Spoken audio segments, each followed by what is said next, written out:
Well, here we are then for round number 3 of the Porsche Heuer Esports Supercup All-Stars, and we're coming to you from Long Beach, California, where these drivers are going to have to test themselves not just against each other, but against the course itself. And it's Paul Smith here, alongside me is Arjuna Kankipati, and Arjuna, it's the twists of the streets here in Long Beach.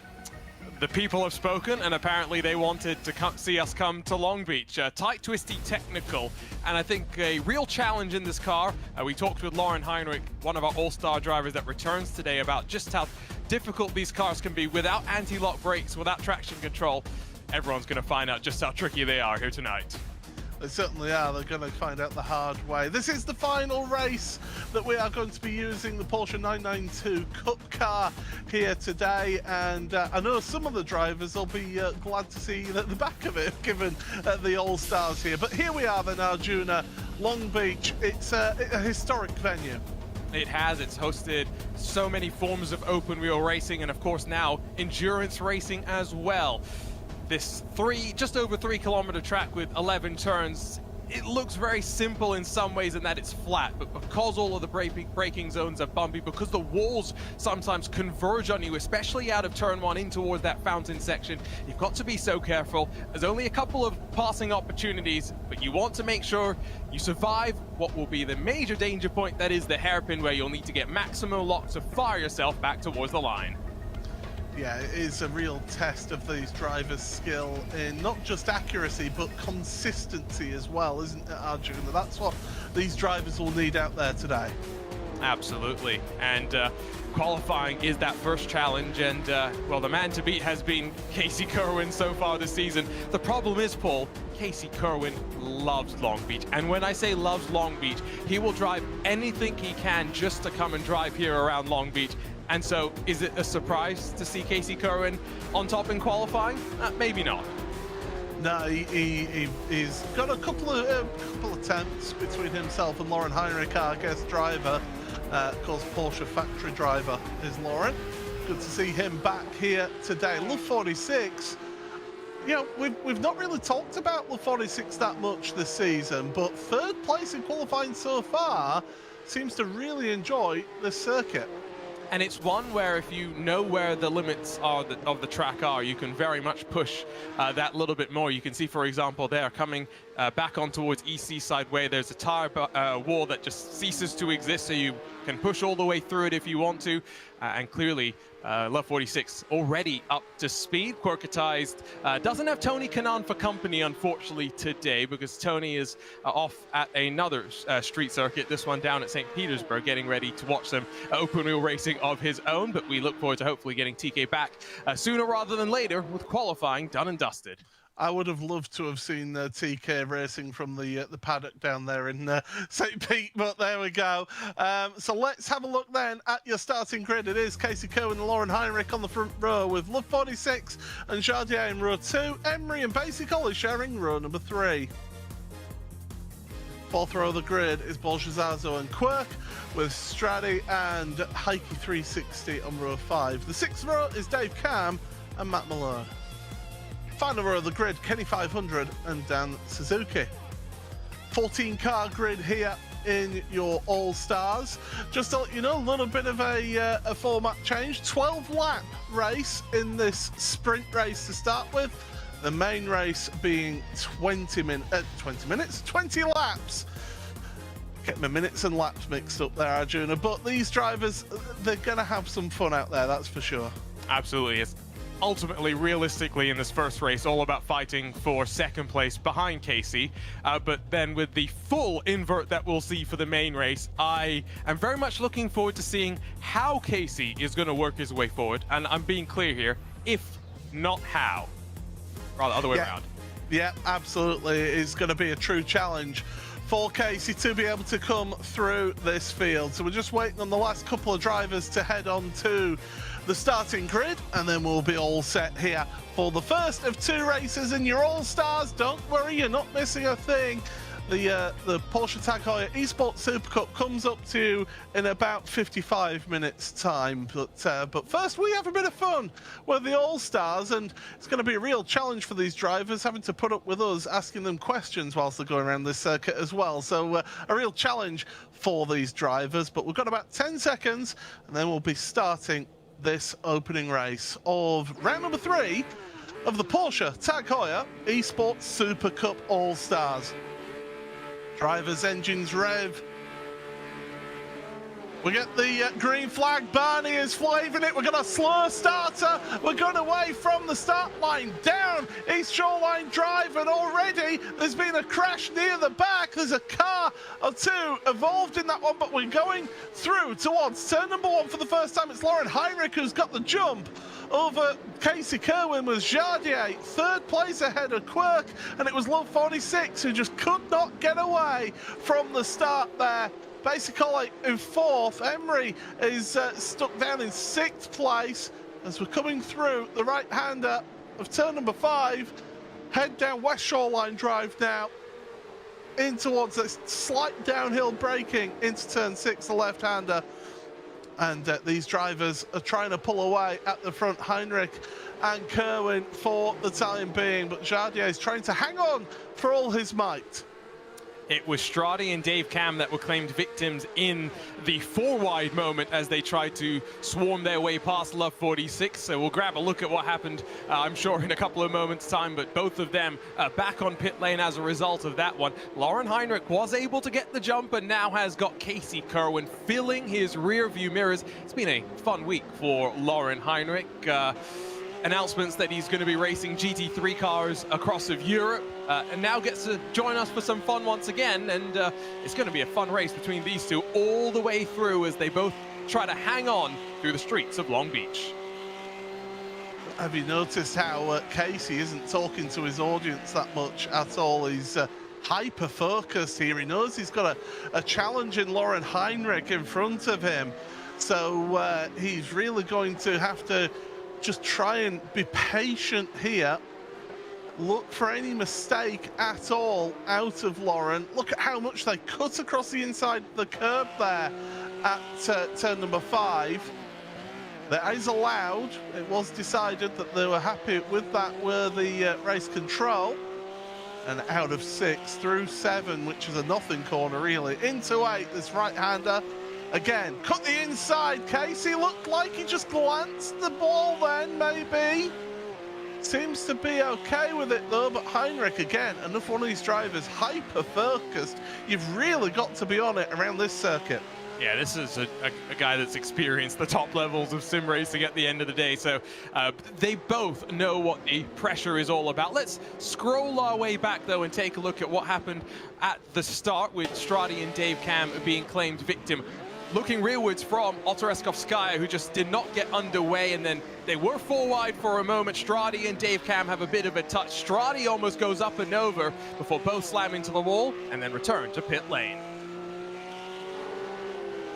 As we come back to live pictures then, so that is your front 2 there at the head of the field. Jardier is all on his own in 3rd place, although Quirk is loitering about a second back from him in 4th. Basically 5th ahead of Emery in 6th, with Heike 360 in 7th. Bolshazazo 8th ahead of Kenny 500, who has made up a ton of places from the start of this race. And then it is Matt Malone in 10th place as we look a little bit further mid-pack. And well, Arjun, we certainly are getting some action happening on field, and we were even joined by one of the drivers. Yes, we're going to disturb one more of our drivers. Lubiov, talk us through what happened there on the start, just struggling to get off the line. Not sure if she can hear us right now. Just wrong gear. That's it. That's what happened. Ah, gotcha. Wrong gear. So now you're tucked into line behind everyone else. How hard is it to run your own pace when you've got people making mistakes like that in front of you? It's okay. We're going to gain some positions. I think it's possible.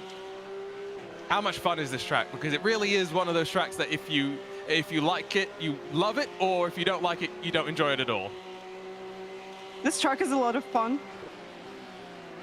Focused on the task at hand and now getting past Dan Suzuki as well. We've distracted you enough. We'll let you focus on trying to survive. Thanks for being a good sport as always. Yeah, thank you so much. Paul, super focused. That's usually what I'm like when I'm racing. I don't think we're going to get many words out of these drivers here today. I think they are going to be so concentrating on what they're doing out there, especially when you're busy overtaking Dan Suzuki out there. So, you know, there's plenty for these drivers to be concentrating on, not just overtaking fellow competitors, but also competing against that track, as I said earlier on in the stream. But Jadier right now coming under pressure from Quirk. This is for third place in this race into the hairpin once again, and Quirk just all over the back, trying to get the cut back. Well, that's not going to work. Jadier able to get the power down the straight once again, down East Shoreline Drive, and across the line once again for another lap. These laps are going to come thick and fast around here because your leaders are doing 1 minute 20.2s right now.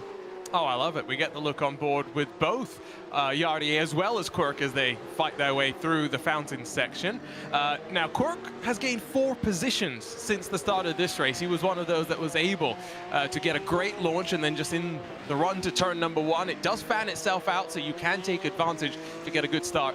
Was able to get on the brakes. Smile on the face of Yardier, but it's almost like for the first time he's having to focus very hard as well, turning himself into the corners. And yeah, he had a lot of fun just this past week. Paul got to go in alongside James Baldwin and spend a full day testing real race cars. I'm sure that would have put a mega smile on his face. I put a smile on everybody's face. But yeah, if you're getting to test those, yeah, give us a bit of love, please. If Porsche's listening, I won't say no. But right now, look at this, the different lines that Jadier is taking around here, and he's holding everybody back, it seems, and he's really under some serious pressure right now. And Arjuna, we've even got him on board now. Yep, I mean, Yaroslav, this looks like you're having a lot of fun, but you're having to focus a lot as well, so we thought we'd come and distract you. It's okay, guys, it's okay. I'm driving a Sunday drive, you know, for my groceries, so it's all good. I mean, to be fair, we know that you like to race in some of the top-level esports events while also talking with your chat, so it's only fair that we distract you. I've got to ask, how big was the smile on your face earlier this week when you got to share a real car out on track with James Baldwin for a full day? Oh, mate, like, it's impossible to explain. It's just a dream, you know? Absolute dream, and it's like a drug, you know? We were saying like the whole time, it's like... It's just, you just want to do more and more and more and more, and they give you like a little sniff, and you just want to race, you know? So, yeah, fantastic. Absolutely out of the world. Street track today. You've got Quirk still putting the pressure on you. What's your favorite street track around the world? Oh, Long Beach. There we go. Perfect. So we're giving you something that you want. You've got a fight behind you as well. We'll let you go and focus on that. Thanks for joining us once again, Yaroslav. Hey, thank you, guys. Always good to chat with a man that's got the biggest smile potentially in all of sim racing, Paul. And he's still grinning away, obviously very happy with how things are going right now. But he is a little bit, well, I say he's a little bit of the cork in the bottle. Basically, and the rest have just dropped back a little bit, haven't they, in this one? They're falling back, and, well, Jadier and Quirk, they're still together. As Emery's falling down the order all of a sudden, so something's happened to Emily. As we've got the race for the lead on top, we've got the race for third below, and both of them really close, but no moves being made at this time, so they're all struggling to try and find space around this tight, twisty track. And you hit the nail on the head, Arjuna. It's got to be a mistake that gives somebody an opportunity to take a place. I think some of these drivers are really close, and I think we're seeing them not willing to make moves. It's going to be interesting to see the aggression level from our World Championship drivers as that fight for third sees Quirk going even more aggressive. Emily Jones did throw on Twitter, by the way, as Quirk tries to go for the up and under and gets a bit of contact as a reward for that. She said on Twitter that coming into the hairpin here as someone that drives with a single monitor, she cannot see the apex of the corner. I think that is something a lot of iRacers and sim racers around the world can really relate to. That's me included as well. I'm on racing on a single monitor, so I know that pain around here. Here's a replay of what's happened. This is on the exit of turn 1 and coming sliding into that wall. I mean, I've heard of trying to carry speed through the corner. In fact, let's ask her ourselves because she's joining us right now. I've heard of carrying speed through that corner. Maybe a little bit too much that time, Emily. Yeah, I just used the wall. It's fine. No, it was. I got like bombed the corner before, and then I like got to the next corner and just obviously didn't hit my brake hard enough or something. I don't really know what I did, but it's okay because now we're gonna start at the front for the next race, right? So calculated.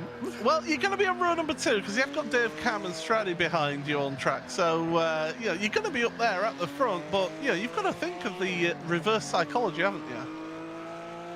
Yeah, definitely. We'll be right up there. So, who knows? This track is a little wild. I can't really see the apex at the hairpin because I'm on a single screen, so it's sort of like a big guessing game, but it's fun. Okay, we'll leave you to it, Emily, and drag that car home. Thank you. That was Emily Jones there, just joining us. And, well, Arjuna, we're going to be joined again by another driver who we always like to try and distract, don't we? Oh, no, apparently we do enjoy distracting Casey Curran quite a lot. But, Casey, you've right now got your own fight on your hand, and we watched you earlier on the opening couple of laps. I don't think you've been talking much to your chat so far this race. Yeah, it's very demanding racetrack to have a lot of focus on. But yeah, it's we lost the lead on the start. I still don't know how to do standing starts. I need my rolling starts. But we got pace for Heinrich. It's obviously super tough to set up anything. He's going to kind of have to make a mistake for us to have anything for him. But if we can stay close, hopefully he slips up maybe. We'll have a shot at him at some point. But it's going to be tough. Hopefully I don't knock a wall down trying too hard. But yeah, we'll see. So you love Long Beach. I think you even flew out there last year, didn't you, for all the activities there. Why do you love this track so much? You can't just say because you're fast here. Yeah, it's just super fun to drive. I just love like just the flow of it and the intensity of it, flying by the walls and everything. And yeah, I mean, I loved it so much. I went out there in 21. I went back again last year, and I'm going again this year. So yeah, it's just a super fun track. Obviously, things you're good at, you're going to enjoy more. But yeah, it's just so much fun to drive. Obviously, the racing can be a bit difficult here. As we can sort of see with me and Heinrich, it's going to be really tough to even try and set anything up. But yeah, it's just super fun to drive. And going there IRL, it just made me love it even more. It's just such a cool atmosphere. Just the commitment of the IRL drivers, you know, where their bodies are on the line when they hit these walls is just super fun to watch. And yeah, it's and we got to see Porsche Cup IRL last year too, so one of the best races of the weekend. So we'll be seeing that again this year, and yeah, it's just a great track. There we go. We'll let you have it. You got 2 laps to try and figure this out, and then you get to work your way through the field from the back. So I'm sure you're going to enjoy that one. Yeah, thanks guys. Always good to try and distract Casey Curran, although we're not having to distract him as much as we thought, because yeah, Lauren Heinrich is really putting up a stellar defense right now, Paul. I'll tell you what, I was about ready to put the kettle on and have a cup of tea. He was doing our jobs for us there. Lovely. Great commentate. conversation. Yeah, fantastic. Let's get him in the booth. Actually, no, I need this job. Anyway, we got through this down towards turn number 1. That is still that race for the lead at the front. There's no real change. You can't make that move at the moment. But look here then. Quirk is fighting with Jardier down towards turn number 1. He got the run there. Out the hairpin. Around the outside, you can make that move stick. Giving each other room as well. This is good, respectful racing. Right, as I say that, there's a little bit of contact. And basically, is he going to get 2 spots in one move? Oh, he's got one place at least. Jardier drops down to 8th. More contact between, this time, Basically and Quirk, and everybody else is queuing up now, wanting a piece of this action. If you needed a reminder of how difficult this track is, just look in the background as Dave Cameron has spun around amidst all of this fighting. It's so narrow, it's so tight. The fountain is a treacherous place to go side by side. Just as you thought they were about to get through, a little bit of contact. Car going half around. Yardier back into now 10th position. Damage now up and down through the field.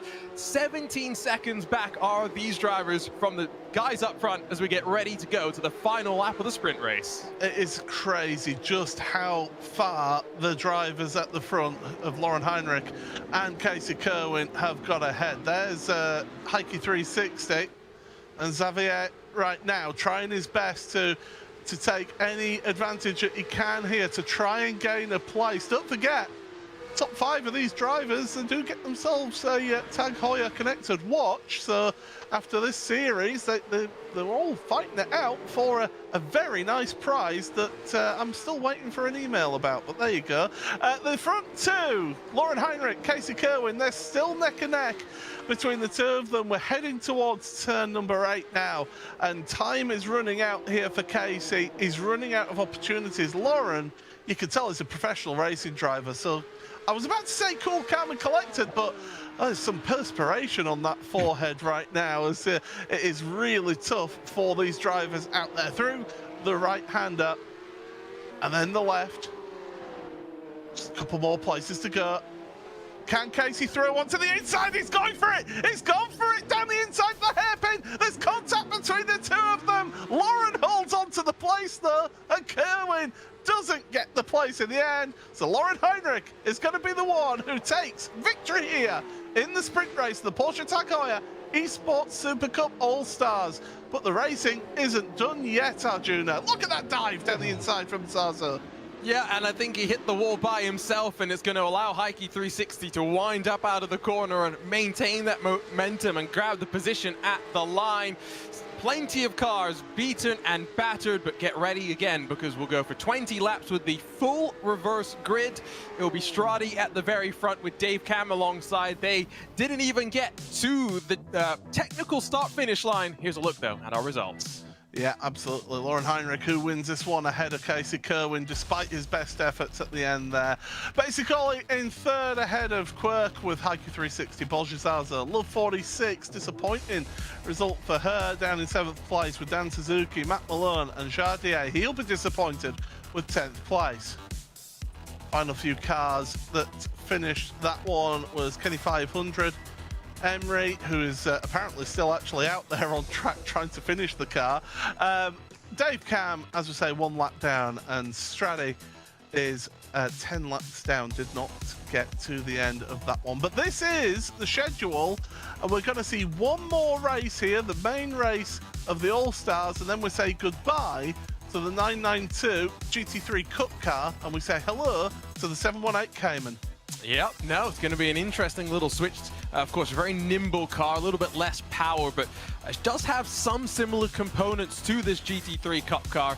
Only 3 races there, 1 at the Circuit of the Americas, 1 at the Red Bull Ring, and then 1 at Watkins Glen. What do you note about all of those tracks? Well, they're power tracks. So we're going to see some drafting races, specifically, of course, at the Red Bull Ring and Watkins Glen. I don't know about you, Paul. I think the Circuit of the Americas is underrated. I can't wait to see that race as well. Well, given that I've won there in a league at the Circuit of the Americas, I actually rate it quite highly. I love that place, and I've always seemed to have got on well there. And yeah, I'm with you. It's very underrated. I think Emily's going to struggle though, being on a single monitor, especially with a couple of those hairpins down there next time out at Circuit of the America. But let's have a quick look at what happened in that sprint race. And well, it was chaos from the start, wasn't it? Yeah, Love 46 not getting going, and it just checked up the rest behind. 4 wide. Strati and Dave Cam coming off worse for wear with a bit of contact with Matt Malone. Somehow Dan Suzuki avoids cars as they ping-pong their way around the track. Then for later on, Quirk going side by side with Basic Ollie. Plenty of fighting further back, while we saw Lauren Heinrich and Casey Cohen running away at the front. They certainly were. There was nothing to separate the two of them. More action further back. That was a little mistake from Dan Suzuki that allowed the 46 to go through in that race. And we saw also plenty of racing. Well, Emily finding the wall. She'll be starting up near the front. But those two at the front, they just could not be separated, could they? This is where it all got a little bit exciting and dramatic for that third place. Quirk finding things tough to get past. Jardier losing out, and Quirk just came into the side of Basic Ollie, and that's what put Quirk back in the wall. It just really set off then a bit of a chain reaction for those drivers to continue racing hard at the front. Kerwin threw the move on the last lap, desperation, but allowed Heinrich to work his way to the checkered flag to grab the victory in the first race of the evening. So here's the grid then for race number 2 of the evening. Row 1 is Straddy and Dave Cam with Emery and Kenny 500 row 2. The third row is Jardier and Matt Lalone. Fourth row of the grid is Dan Suzuki and Love 46 with Bolge Zazo and Heike 360 on the fifth row of the grid. Quirk and Basic Ollie on row number 6, with the seventh and final row being Casey Kerwin and your sprint race winner, Lauren Heinrich. Got about 30 seconds before we go then. How tough is it going to be for Kerwin and Heinrich to work their way through? Oh, very, very tough. I still think Casey's got a good chance because he's going to be, I think, willing to throw the moves as he needs to, but it's all going to come down to lap number 1 and that run into turn 1 and who can get through safely. Well, let's see at this one then at the front. It's going to be a real test of drivers' patience here in this race. Getting ready for the start of this one. The drivers will look to the starter's gantry. Barney is waiting with that green flag. We're green flag racing here in the main race of the Porsche Heuer Esports Supercup. All stars down towards that turn number 1 at Aquarium Way.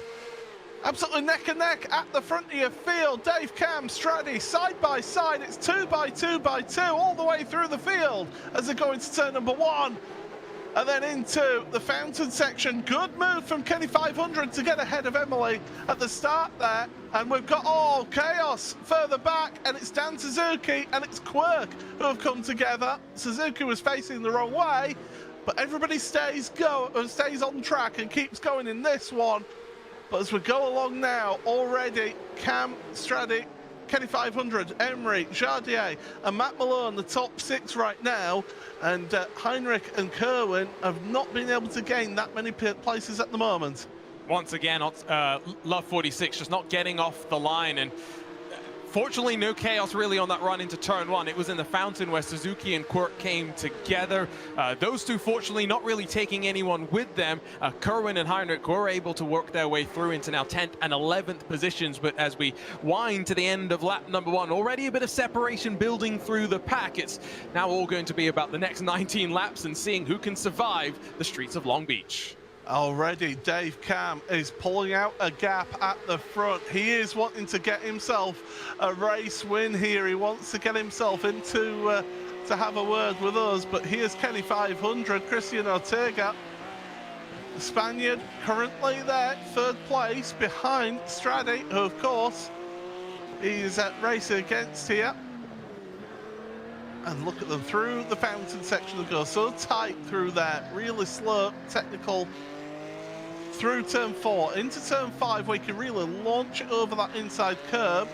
But Kenny 500 not taking a cut across the curb, whereas others do. So depends on how drivers feel as to what lines they take and how confident they are around here, because confidence has a big say in how you go around this track. Absolutely. Casey Kerwin, Lauren Heinrich now past Basic Ollie. Paul's favorite track in the background there as we took a look on board with Kenny 500.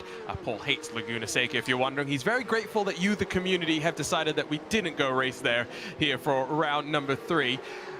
Kerwin's only 5 seconds off of the race leader. I still think there's a realistic possibility that if he doesn't lose too much time working his way through the next couple of cars, that he could find his way to the front, and he'll bring Lauren Heinrich with him, who both Twitch and YouTube on Porsche's channels have predicted will finish on the podium, so setting the expectations high in that 911 machine.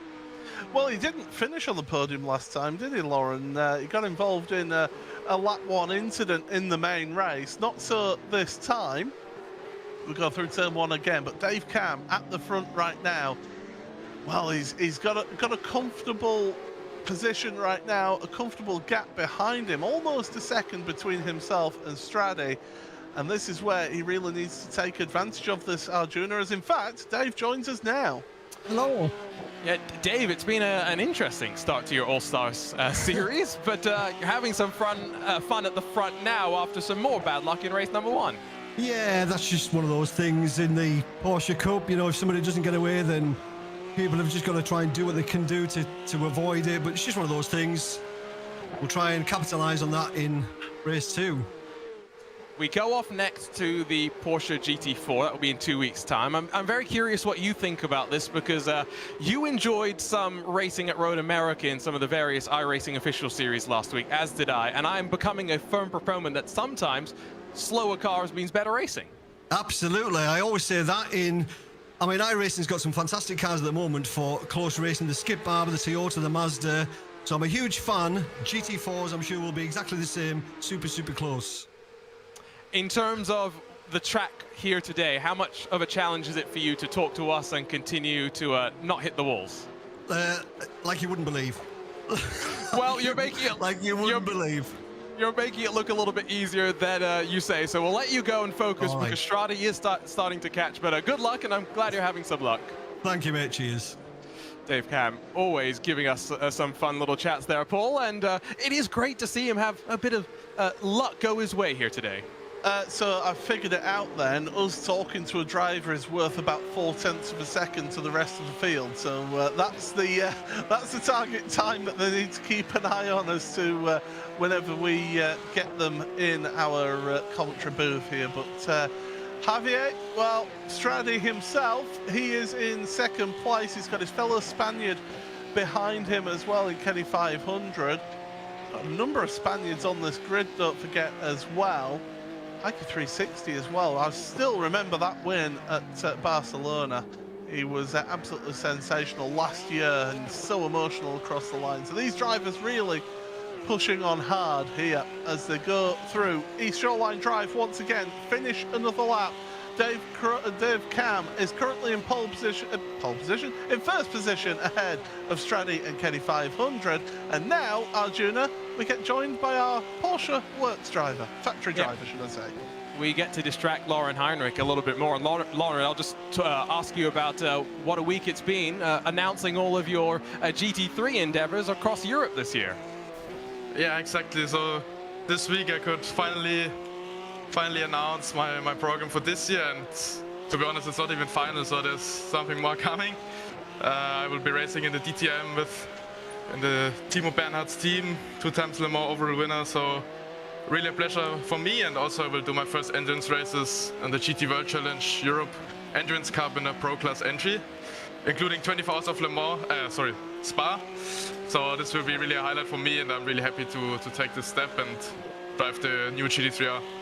I'll ask you about the first race that we had. You had Casey behind you for the entirety of it, and he only tried one move, and then let you fortunately grab the win after that. Where can you pass here at Long Beach? Because you've been slowly working your way forward. Obviously on this track it's really hard, you know, you don't want to crash yourself, you don't want to crash the other car, so you have to take it really easy, especially when we are so tight, you know, the lap turns with Casey and me, they were so close. So yeah, he tried it in the last corner. I think that's the only real possibility where you can send it, but the problem is the other driver, he has to give enough room, you know. So on this track it's near impossible to overtake. As you can see right now, you know, we're stuck in the strain. I don't really know what to do. So yeah, I'm just following, see what Casey does. What's your favorite street track in the world? Because I feel like you maybe have some interesting opinions on this. Yeah, I think I'm a bit biased. You know, when you race two years in the Porsche Supercup, racing Monaco in the Formula 1 weekend. You know, not only the track, but the whole event is something really, really special. And I had the opportunity to stand on the podium in this race. So for me, this is my favorite one, but this year I will experience a new one at Norris Ring. It's actually my home race, so maybe it will be the new P1 there. I thought that might be a favorite. Thanks for joining us as always, Lauren. Always great to chat. And Paul?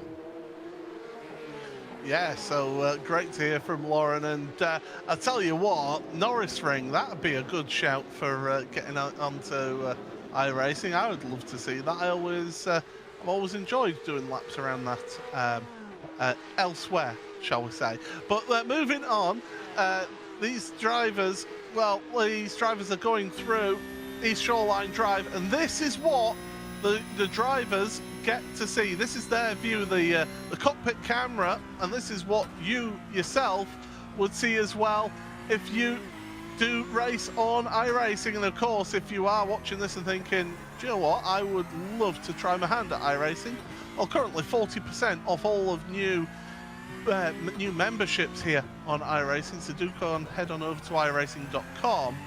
And you too could get in the driver's seat and have this view from your front windscreen. And, well, there's the details. Do join us here on iRacing. It's always fun. And you never know, you might even be unlucky enough to be racing against me. Fortunately, no worries about racing me, because I tried to jump back into some iRacing races, then realized how terrible I am and lost 300 iRating along the way, Paul. So, yes, I'm making my way down below 4,000 once again. Oh, Lauren Heinrich's trying to make some moves around the outside to the inside. A little bit of an over-under into the hairpin, though. He's got to give the space. Got to leave the space, a little touch, a little kiss. But he's made that move stick on Casey Kerwin. So he has moved forward as Lauren ahead of Casey Kerwin up into 7th place. That was a good move. And where did he say that one of the places you can try something was? At the final corner. He set it up nicely as well to really get his way on past. And now, I think, who's that? That's got a slowdown penalty. Malone. Matt Malone, I think. No, I don't think it was. I mean, good luck getting a slowdown penalty around here. I think he kissed the wall, and I think that's what slowed him down.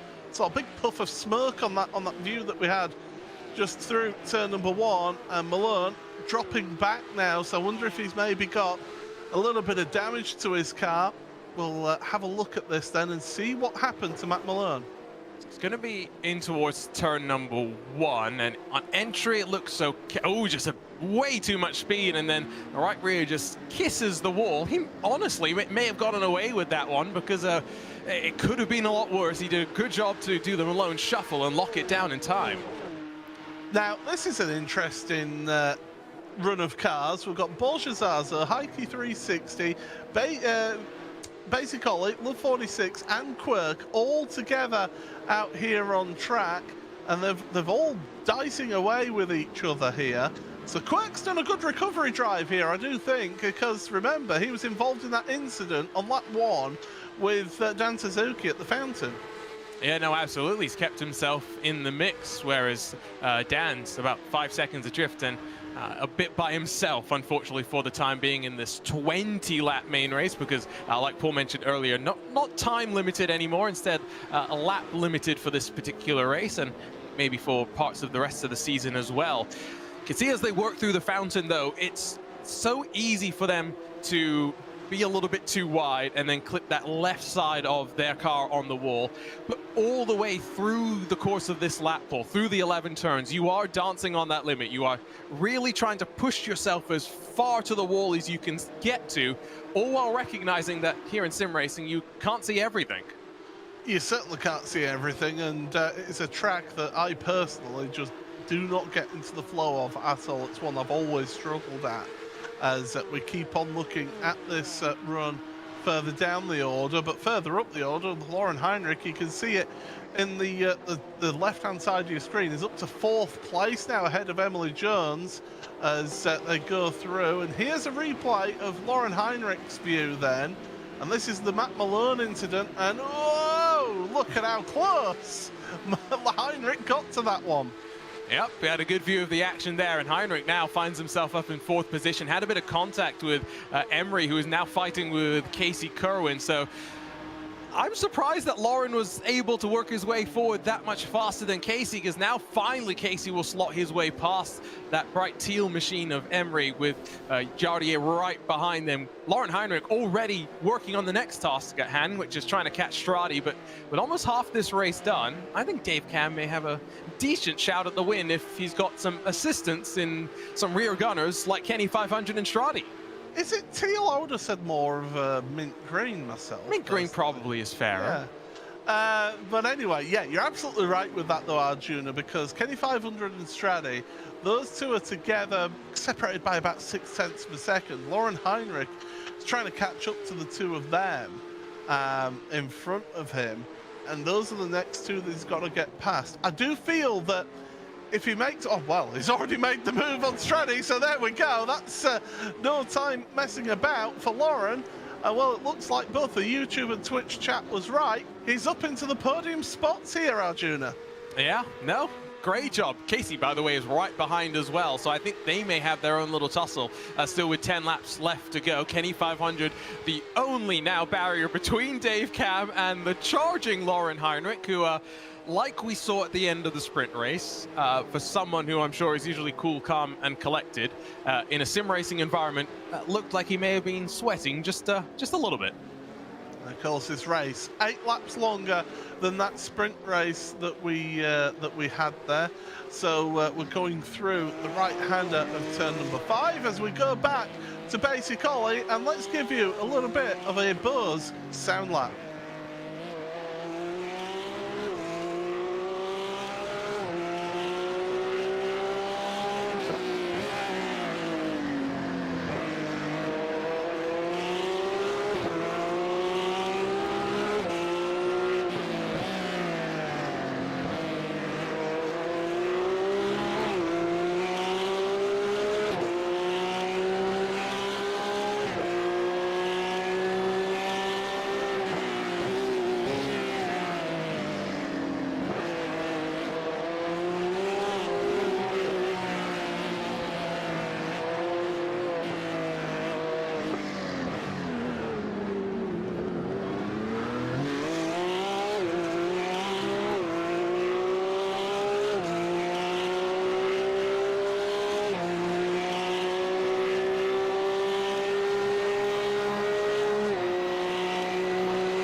And here's Lauren Heinrich then. That was our Bose full throttle. And Heinrich's trying his best now. He's caught up to 2nd place. 9 laps to go. Kenny 500, well, that's a big wide open there. Gap for Heinrich to go through. And Casey Kerwin's going to say, okay, I'll take an advantage of that as well. 3.5 seconds they've got between themselves and the race leader of Dave Cam. And if I'm Dave Cam right now, Arjuna, I'm looking at my little relative box and going, oh no. Yeah, I think you probably summed up as best as possible. And now for Casey, who almost gives a shove to Lauren as they work their way out of that hairpin. 4 seconds is the gap. Lap time for Dave Cam last time by was 21.3. Let's say Lauren Heinrich can do about 1 second a lap faster. That means he's going to catch in probably 3, maybe 4 laps time. Can Dave hold out for another 4 laps? I guess we have to find out. I think if you're Dave, you've got to hope that Casey Kerwin decides that now's the time to start scrapping, isn't it? You need him to start sort of making some moves and try to get a move done on Lauren Heinrich to slow those down, to give Dave a chance, because Dave Cam's last lap was a 21.3, Heinrich's was a 21.0. Kerwin, and bear in mind they were overtaking somebody with that as well, Kerwin's last lap was a 20.5. It was the fastest lap of the race so far. So Kerwin is on a fire right now, and he's got some good pace behind him as we still look at that race for 8th and 9th place as well, because Quirk is pushing hard and trying to make his way forward. This time, he's got Matt Malone in front of him. Yeah, get out of here. How's it going, Matt? How are you enjoying the streets of Long Beach? Oh my gosh, can I get some camber on some of these corners? So, Long Beach, Laguna Seca, Imola, that's what the fans had a choice of. Which one would you have preferred we gone to? Well, I guess here. I suck at Imola. You know, this is probably the best option, but man, it is esports ready, this track, let me tell you. Look at Quirk, he thinks he's gonna pass me on the outside. He probably will. You've already had some issues through turn number 1. How difficult is the braking zone there? Oh, I just can't tell. Yeah, it's really hard to know when to brake, how hard to brake, where to turn in. It's real flat, so you're gonna have issues. And obviously, I find a new issue every time I go through there. I gotta figure it out. I mean, it's a good thing that these are virtual race cars, because the damage bill, I think, for Porsche would be pretty significant, wouldn't it? Oh yeah. You don't even spend the money to fix them. You just junk them at this point. The amount of damage I put on them, let me tell you, it's gonna cost you more to fix the walls.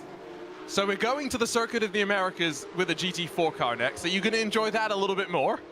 Yeah, slower the car. I think I'm a little bit better, but and I do like Coda, so yeah, it should be a good change of pace.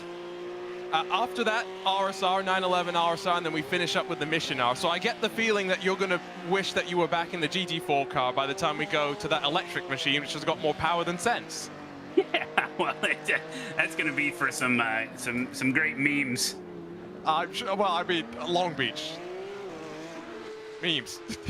It's all. You see Casey Kerwin. He's just floating around, getting through all these corners like no problem. This guy's unbelievable. I took one look at his great head of hair on the way by, and I got distracted. That's why he got the pass. It's the only reason.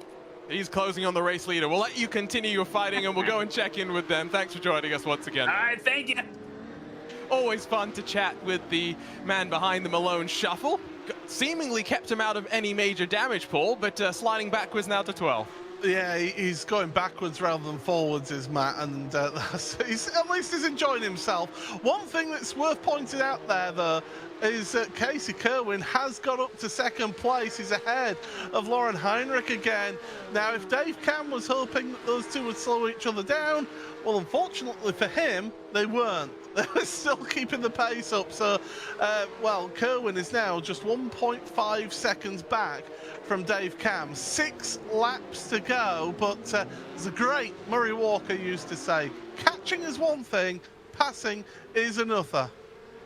Yes, but lap time-wise, I think the delta is big enough that maybe we'll see it. Here's a replay of how Kerwin got past Heinrich. Just a little bit wide was the 911 as they got onto the power. That would have lost him a little bit of ground. Casey, then in the draft, slides his way in towards turn number 1, expecting a slingshot down the inside here because it's always a bit easier to get it done. The car on the outside is always going to be realizing that he's going to have to back out of it. Lauren recognizes discretion is the better part of valor, and Casey Kerwin passed our sprint race winner from earlier on today.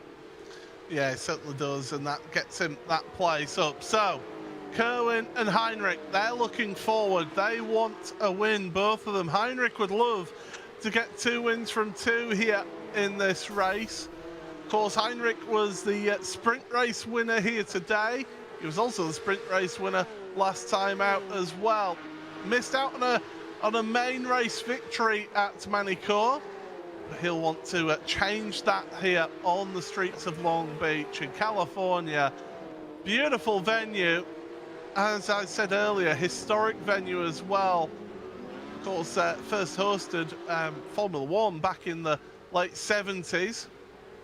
And I'll always remember it for being the venue where John Watson in a McLaren managed to go, I think it was actually the Porsche engine McLaren as well, managed to make it the most places gained to win a race. Started 21st and ended up winning the race that day.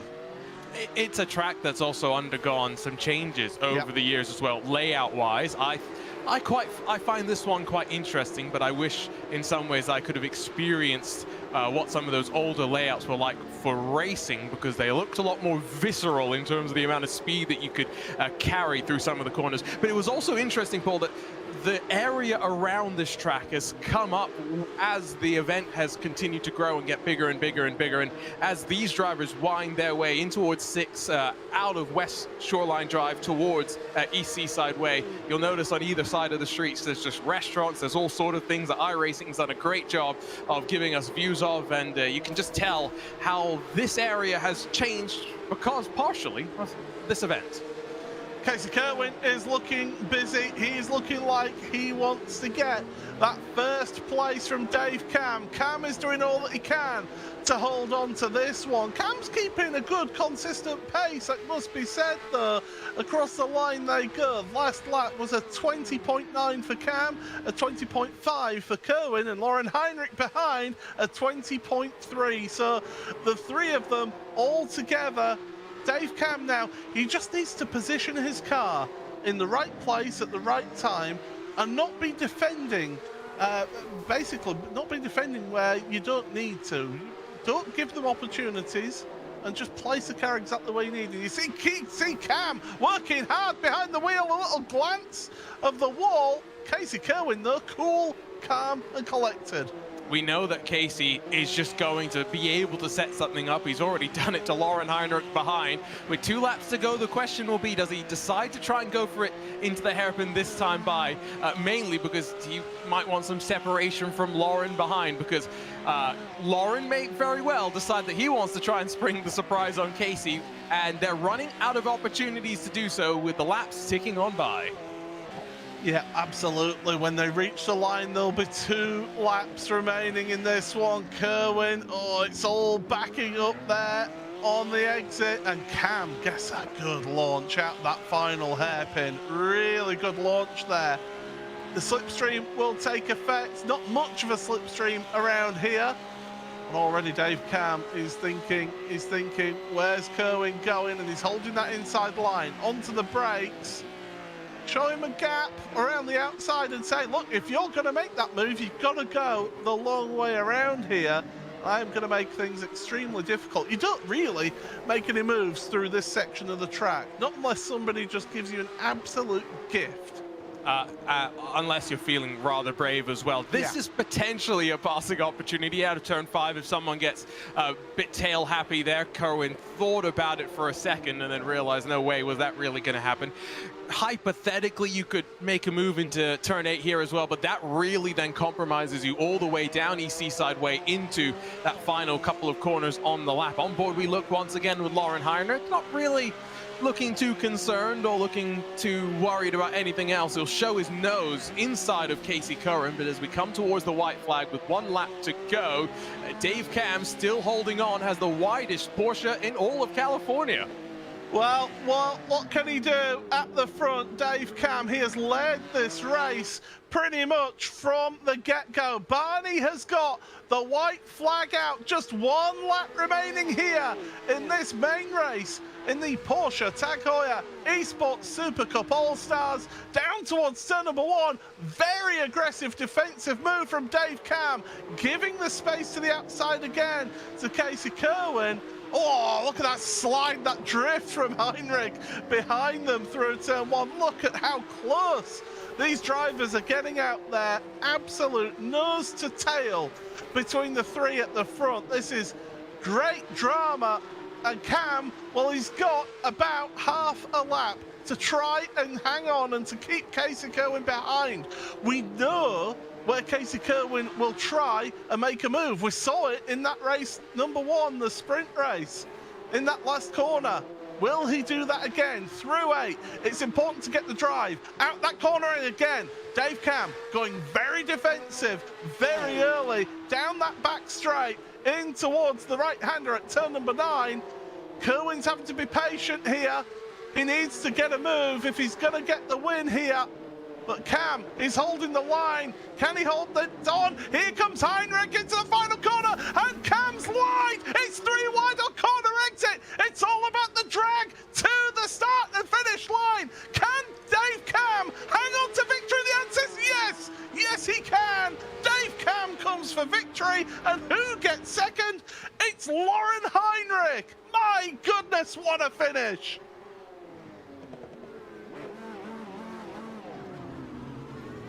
Wow. Take a breath, take a bow, Dave Cam, and all of that. That was simply sensational.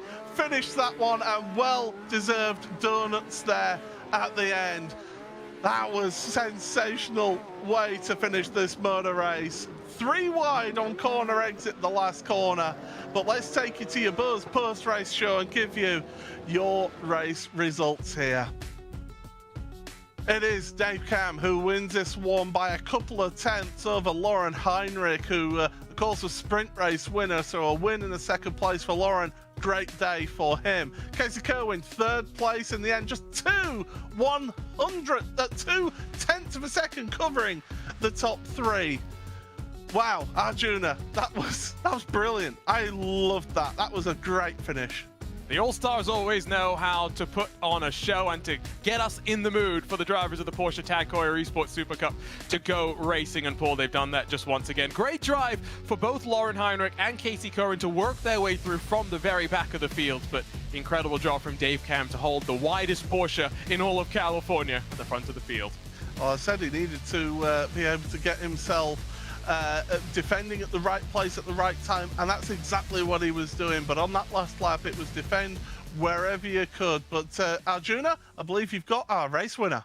Absolutely. I mean, Dave, you wanted some luck? That looked like not just some luck, but some fun as well. Yeah, I really enjoyed that one. I was watching the relative. You know what it's like?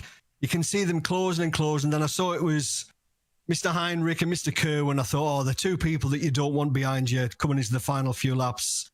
But thankfully, we managed to defend where we needed to, and Casey, as always, super clean driver. So a little bit of contact coming out of the hairpin, but that's what you would expect going on to the last lap or towards the checkered flag. But really happy. I mean, what were you thinking with all that contact through the final corner? Were you just hoping the car didn't pitch itself all the way around? Yeah, I mean, thankfully I was by the wall, so I had somewhere to go really to stop me spinning. So that was my only thought. And then I looked at the relative, and it was 0.1 back to both Lauren and Casey. And I thought, have we got it? Have we got a 10th before the line? Thankfully, we did. Super enjoyable race, that one. I thought I had pace in race 1, but obviously we were unlucky at the beginning. I have put a little bit of practice in before the session today, so it paid off in race 2. Well, I got a big smile on your face. Glad to see it, and hopefully in 2 weeks' time we'll see an equally big smile on your face as we go to the GT4 cars. We'll see you when we head over to the Circuit of the Americas, Dave. Thank you. Cheers. Thanks, everyone. Cheers. We'll head over to Lauren Heinrich, who tried everything that he could. Unfortunately, it was second at the line. Lauren, I mean, I have to ask you about the battle that you had with Casey coming through the field. How much fun was that? Yeah, it was a lot of fun. I mean, first I thought, yeah, okay, let's hang behind Casey. He will do the job. So it's easier for me. But then I figured, okay, maybe I'm a bit more aggressive. I can overtake the guys easier. So I made a move on him, and then we had some argy-bargy with Matt. But in the end, we had a really nice run to the line. I think it was a lot of fun for everyone.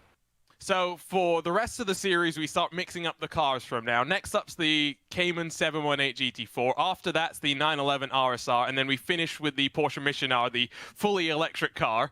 I mean, if I had to pick one of those 3, if you had to pick one of those 3, which is your favorite out of what we've got coming up next? Probably the RSR, because it's just a beast. But also for the racing, I think the Missionar will be really cool. So I hope I can do a race with the Missionar, because I'm really, really keen on that. Well, hope to see you at the finale then. Thanks for joining us once again, Lauren, and great to have you win one race and fight your way back up to second in the other. Thank you. Thank you. We'll quickly have a chat with Casey Curran. Casey, love a bit of Long Beach, and that was some great racing as well. Yeah, that was insane. I've definitely never had a finish like that at Long Beach before. It was a lot of fun coming through the field. It was obviously a bit hectic at the start. Thankfully, we kind of got through it cleanly. But then it's just so hard to pass. And honestly, everyone had really good pace. So it was really hard to set up passes around here.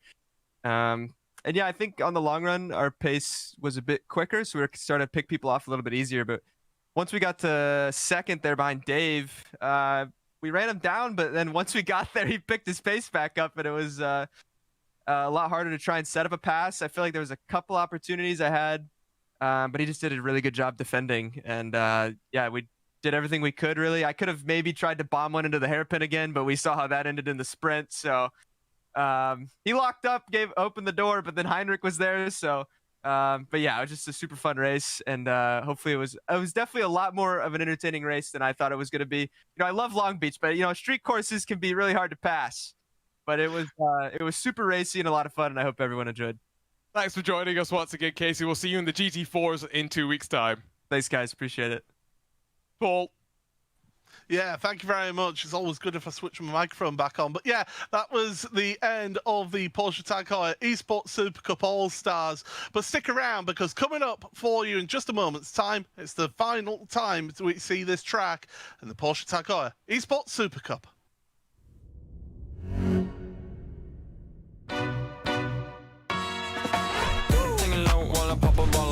Chain swinging, clang clang, and it costs a lot. I'm always at the guala, yeah, and you are not bad.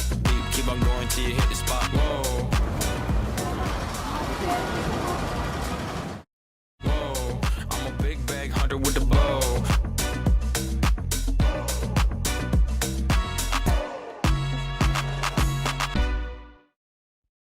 Racing isn't easy, but experiencing it is. iRacing puts you in the driver's seat with the industry's leading sim racing game. Drive on laser scan replicas of the greatest racing circuits from around the world. Go head-to-head against other drivers chosen by skill-based matchmaking to ensure competitive racing at every level. Compete across all your favorite series. In officially licensed cars, engineered to deliver the most accurate driving experience possible.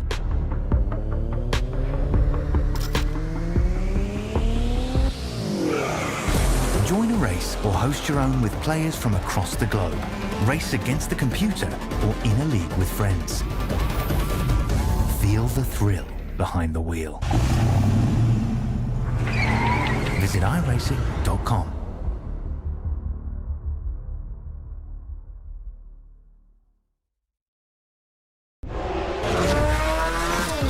This is virtual racing with real stakes. This is fine lines, milliseconds, and 200 grand. This is insane, but that's what keeps us coming back for more. The Porsche Tag Heuer Esports Supercup by iRacing, live on YouTube and Twitch.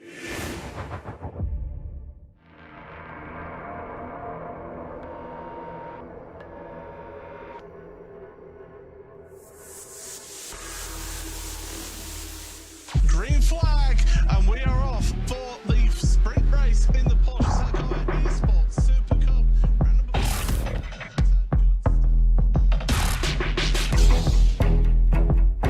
$200,000 on the line. Who will rise to the challenge?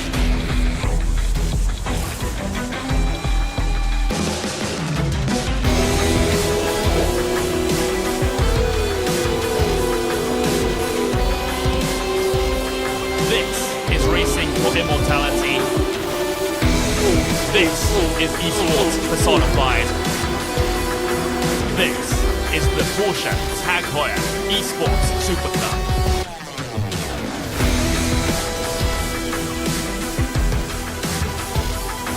Well, 2 rounds gone. Round number 3 coming to you here from Long Beach, California. We hit the streets once again, and these drivers will face this ultimate test of composure and consistency. Paul Smith and Arjuna Kankapati here, bringing you all the action. And Arjuna, we saw entertainment in the All-Stars, but these drivers, they have got some serious pressure on them. Surviving this track is going to be so important, and this is a track that the community voted. Laguna Seca, Paul's favorite track in the world. Imola were those two other tracks, but plenty of excitement as we get ready to go. Well, let's take a look at what happened last time out at Manicourt in round number 2.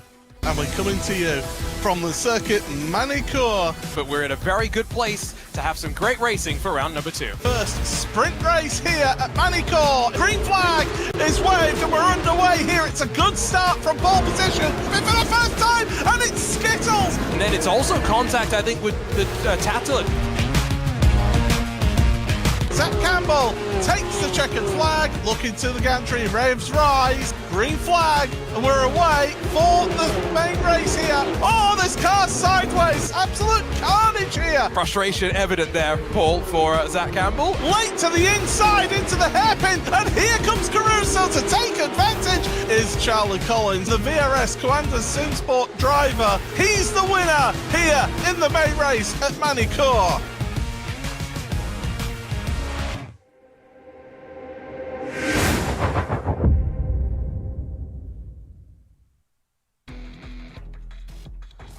So there we go, that is what happened last time out at Manicourt, but let's take a look at qualifying. Let's remind you all again of how things happen. It is lone qualifying, just one hot lap per driver. Qualifying though, it's split into two groups, so those drivers from 30th to 6th place in the championship standings, they all go at once right now. That's what these drivers are doing out there.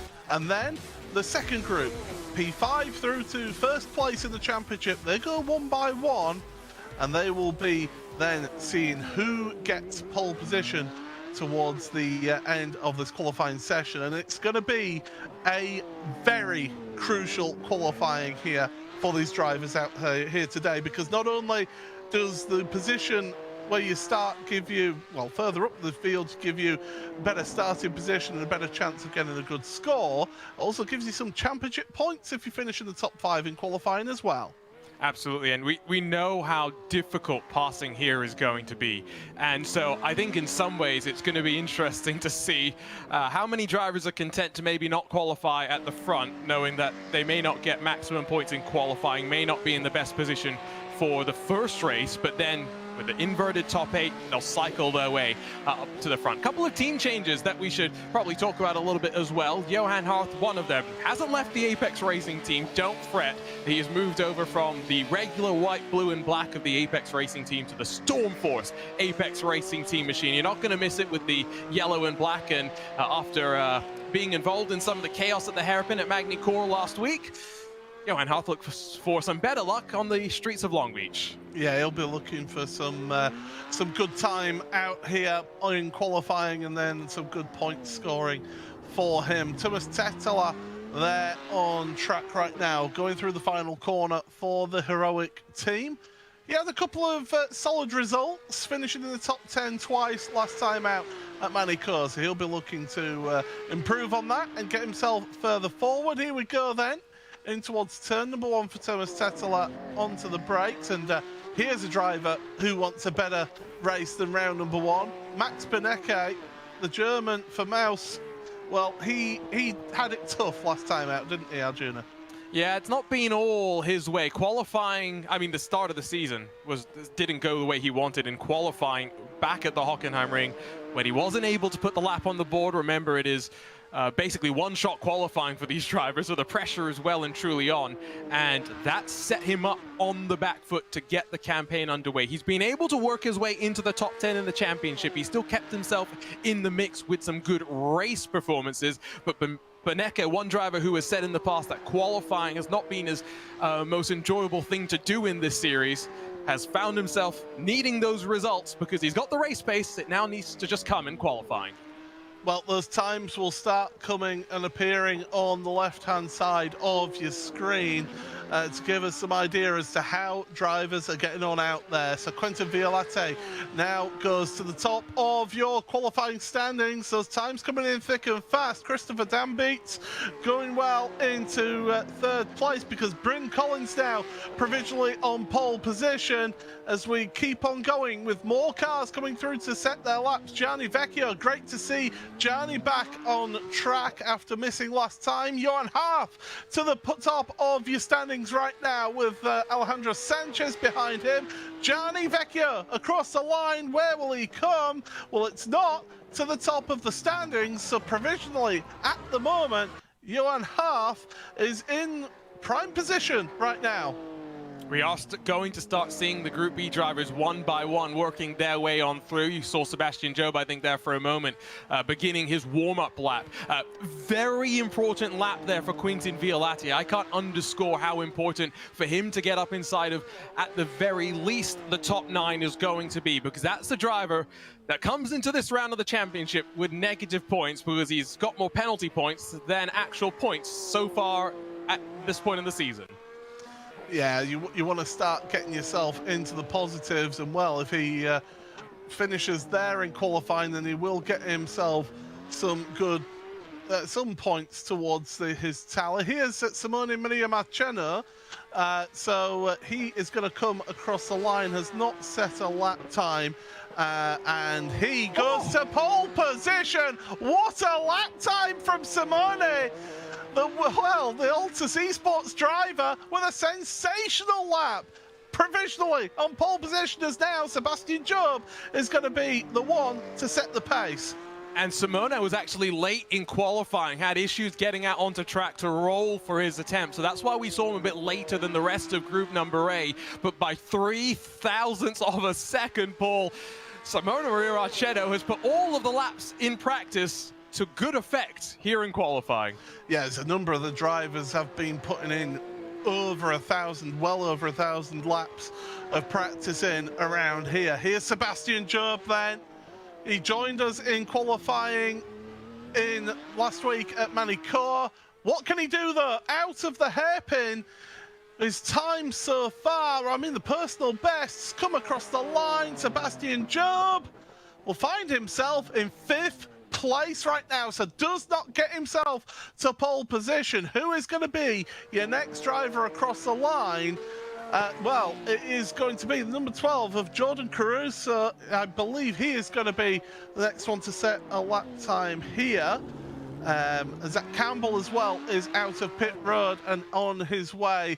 But right now, Jordan Caruso, he is going to come across. And let's speak to your provisional pole position sitter, Arjuna. Yeah, while we wait for Zach Campbell, who will be the next across the line, let's chat with the man that has indeed put over 1,000 laps of practice into today's event. And Simone, big smile on your face. You're on pole right now. Hello everyone. Well, lap was not the best I could have done. I wasn't able to warm up the tires as good as I could because I had a technical issue. I couldn't enter in the track. So as there is the pit exit closed, I had to enter earlier, so I did, but unfortunately I did not the best tire warming up. I could have done maybe a 4, but I'm consider what happened. I'm really proud of myself and happy about the result. Now on to the races, and hopefully the race goes good because this track is very hard to survive, you know. There's no Macumba magic going on. This is just the amount of practice that you continuously put in. How do you keep yourself motivated to do these many laps week after week after week, Simone? Definitely being able to benchmark myself with a fast guy as Jordan is definitely helpful because it helps to benchmark yourself, improve yourself, but you push each other. So definitely Jordan always helped me to improve, and this is what it is. Well, you said your lap wasn't perfect. Your teammate has just found 0.2 of a second to go to provisional pole, but as it stands right now, it's still an Altus 1 and 2. You said the race is going to be difficult. In all of the practice that you've done, I know you're working with some of the other teams to do some race simulations. What is going to be the key? In fact, we'll let you go and focus on the race because there's plenty of things to focus on. But Paul, Caruso on top with still just 2 drivers left to go. Yes, so thank you to Simone there. Yes, it's great to see that insight. But yeah, these drivers now, Pinto and Collins, they're the last 2. Charlie Collins is going to be the next lap time. Will he be able to beat that benchmark? Jordan Caruso has set one heck of a lap time. Collins at the moment is just setting personal bests as he goes across the line. What does that give him? Only 7th place right now, so Charlie Collins finds himself in the top 10, and there's just one driver remaining now to set a lap time. Your 2022 Porsche Tag Heuer Esports Supercup champion, Diogo Pinto. What can he do? Crucial thing in the championship, by the way, Zach Campbell, his lap time was invalidated. Was just about to mention that one of our drivers in Group B is not on the board, and that's because even at a track like this where it's very much up against the line, if you rub up against the wall, you do invalidate your lap time. So you've got to run that balance, risk versus reward. How close to the wall can I truly get? How much time am I willing to give up in order to get the lap time on the board? And Zach Campbell told me this morning, this is going to be my worst round of the championship. I know it. He's in for an uphill day from here. Yeah, it's so difficult. You know, it's just such a tricky track, and well, it's going to be good luck to them all out there. Through the final corner then, Pinto, what can he do? Again, it's just personal bests from him at the moment as he comes across the line. Where will this put him? It puts him in 6th place. It's a pole position for Jordan Caruso. What a result for the Altus Esports driver, his 2nd pole position here in the Porsche Tag Heuer Esports Supercup. There he is, your Tag Heuer Pole Award winner. He's proving that what he did in qualifying in round number 1 is not a fluke, and we should expect him to be at the front fighting for these pole awards week in, week out. Zach Campbell, the only other driver to have grabbed a pole so far this season, but more significantly, I think, Paul, a statement for Altus with not just Caruso at the front, Marcheno alongside. We have got a real mix of drivers up at the front of this field, and this is what Long Beach does for us here.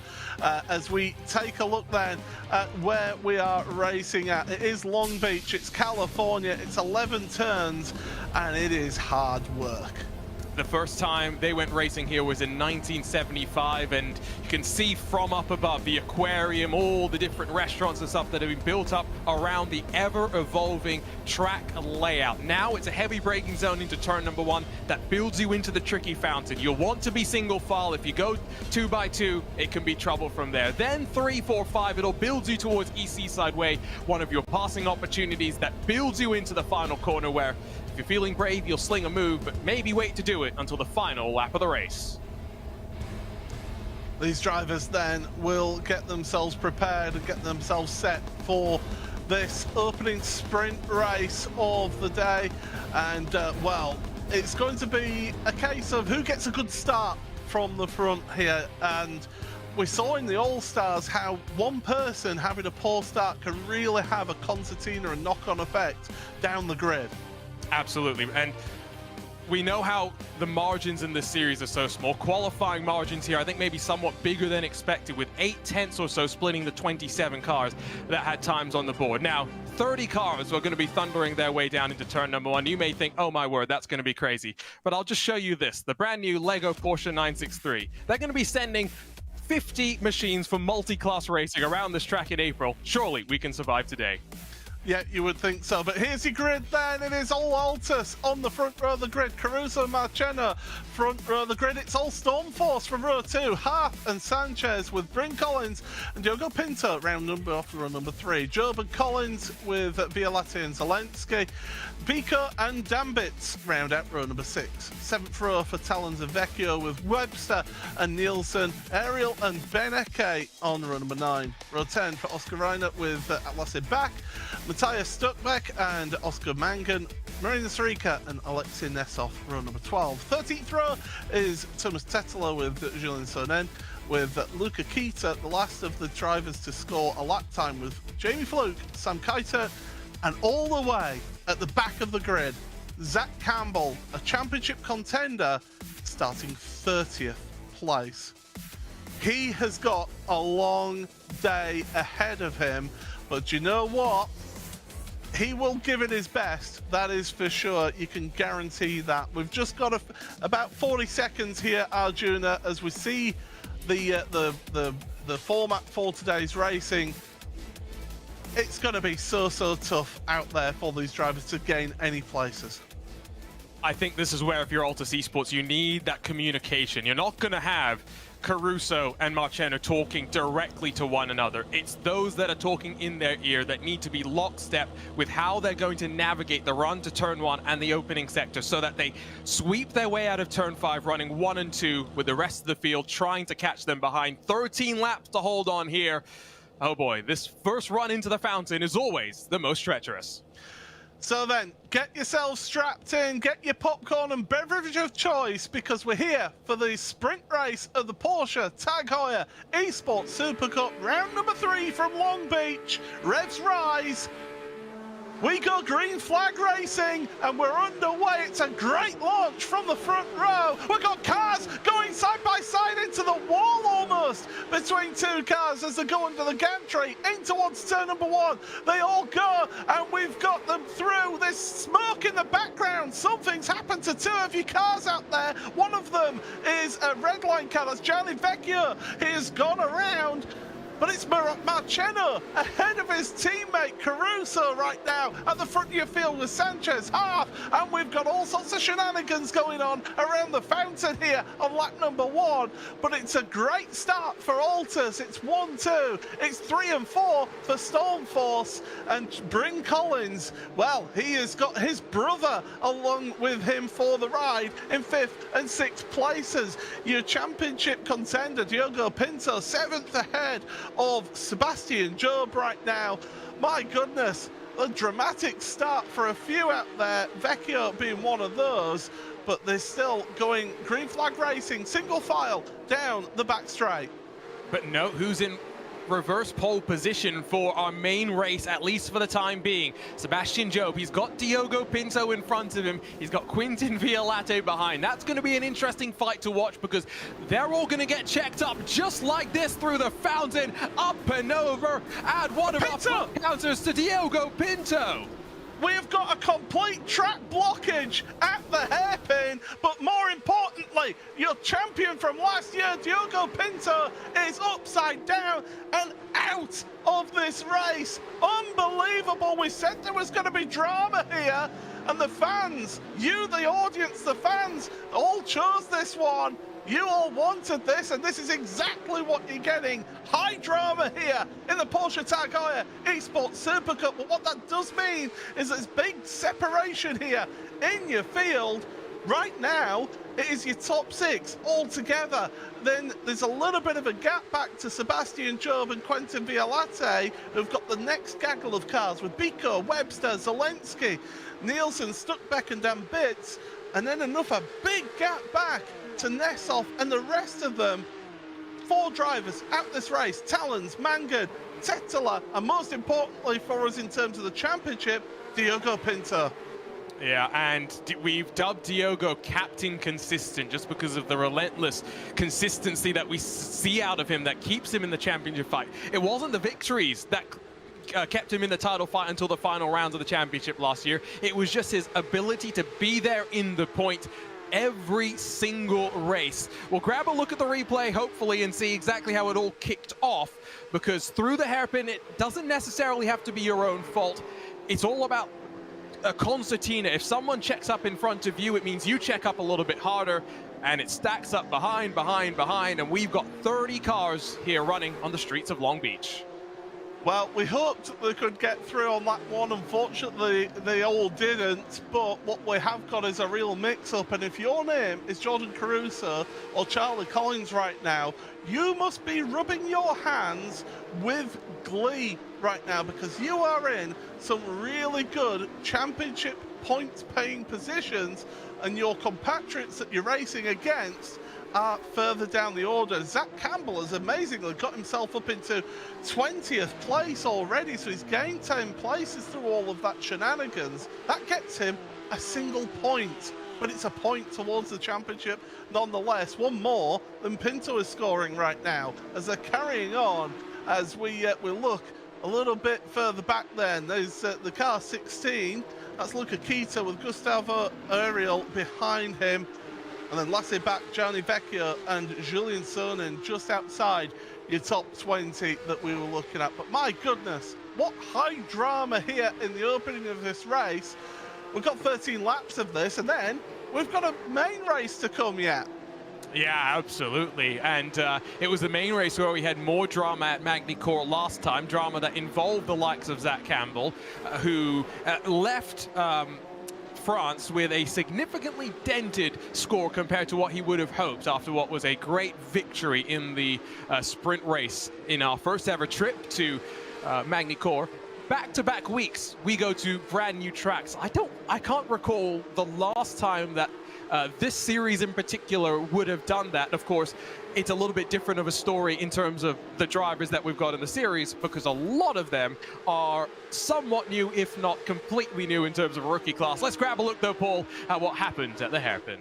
Yeah, so here we go. Here's the run through the hairpin, and you can see the front few, they're all okay. And then it starts checking up. We're going to dive from Via Latte, and then it all just kicks off. There's more contact, and Pinto gets turned and then gets dumped upside down, and then everybody just comes piling in. And well, it's like a well-known supermarket checkout for when everybody's trying to get to the one lane that is free. So that was Via Latte, I'm pretty sure, that turned Pinto as well. So I think additional eyes from race control are going to be pushed down on him. But now he's side by side with Biko as they run to turn 1. Yeah, Biko looking to that outside line of 1 Via Latte. They've got to keep each other's space, and Biko had to back out of that one. Of course, Biko had a good opening round of the championship at the Hockenheimring, got himself a podium in the main race. Cooper Webster as well. This is a driver who was really on fire last time out. A sprint race podium at Magny-Cours, ended up with a top 5 finish in the main race as well. So Cooper Webster, after not having the best of opening rounds of the championship, he is now trying to get himself back up and running. But well, the Oracle Red Bull Esports team, they are going to be having a hard time out there to try and move forward. Job is 3 seconds back from Charlie and Bryn Collins. They've got it tough. Webster, he's looking in front and he's thinking, I just need those 2 spots. I just need 2 spots and I could get myself pole position for the main race. If you're Sebastian Job, do you have to finish this race? And I presume he's driving from home, so does that mean he drives to the factory to then get into the simulator so that he can spend the rest of the night working on whatever Max Verstappen and Sergio Perez have sent back from the track in terms of what the car needs to do? Because that sounds like a pretty intense day, but that's what happens when you're an Oracle Red Bull Racing esports driver and the Oracle Red Bull Racing sim driver. I think I gave him his correct titles there. Front of the field, still Altus 1-2, Stormforce 3-4, and again, this goes back to one of the things that we mentioned earlier, Paul. A little bit of a change in the lineup for the Stormforce Apex Racing Team machines as Matthias Stokebeck moves over to Fire Simsport rather, and we see Johan Harth moving from the regular Apex Racing Team to the wonderfully adorned Stormforce Apex Racing Team. It's Noah's Ark at the front of your field. You've got 2 Altus cars, 2 Stormforce cars, and 2 VRS Commander Esports cars, all together at the front of the field. It's a very colourful front of the field, I must say, as well. Plenty of bright colours for us here in the paint jobs, but we're coming up to the halfway point of this sprint race. It's still Marcheno from Caruso, and then Sanchez, Half, and the 2 Collins brothers, 5th and 6th place. Job 7th, just ahead of Quentin Violate, who is under pressure from Biko Cooper Webster in 10th place. And it's that 8th place that gives you a reverse grid pole position here for the main race. So that is what these drivers are trying to find themselves here in this one. If you're a little bit just down the order, Bobby Zelensky, another one, 11th place right now. He's trying to move forward in this. I can tell you, by the way, that Oscar Mangan, Diogo Pinto, and Thomas Tetela are all out there on track right now. So they have got fixes done to their cars, but they're just trying to get themselves a grid slot for the main race. Yeah, it's all about, as well, if anyone in front of them has issues trying to salvage a couple of points here and there, it may potentially be the difference between a couple of spots in the championship and therefore prize money, if not licenses. The ability to stay in the series without having to fight through the contender series at the end of this calendar year. Remember, the top 15 hold their licenses. The bottom 15 get dropped down to that contender series or to other rungs on the qualifying ladder. On board with Bobby Zalenski. It's great to see him back in action here in this series. He was one of the drivers that regained his World Championship eligibility because a handful of drivers withdrawing and pulling out from the series, retiring from the series at the end of 22 poll. But it allows the likes of Bobby to represent VRS now, not just in this championship again, but of course, for the very first time, he got to run the purple and orange in eNASCAR competition earlier at Milwaukee. Yeah, so doing double duty is Bobby, isn't he? He's really doing it well, and he's not the only one who does that. But yeah, it always irks me that a driver who was 7 years younger than me has retired from professional esports in Jeremy Bootlube. I hope he's enjoying his retirement. Got his slippers on with the smoking jacket on and just watching away. But I tell you what, these drivers, they get younger and younger, but you need to be. It's a young person's game, is this. It's full-on commitment that you need, and that full focus is definitely what you need here throughout this one. As well, we get to speak to one of those drivers who've been less fortunate in this race. Yeah, Salva Talon's involved in the melee out of the hairpin on lap number 1. Salva, talk us through from your perspective what you saw and what happened. Yeah, I was just trying to take it easy through the first lap, and we reached the hairpin. It was a parking lot basically, and I tried to take it easy, but I was hit by behind, and then I chose the wrong line going out of the hairpin. And yeah, I basically broke my car because Diogo made a spin and I couldn't avoid him, so my race was over. What did you and the rest of your teammates at Stormforce Apex Racing Team think when you saw what the community had voted when they decided that they should send you off to Long Beach?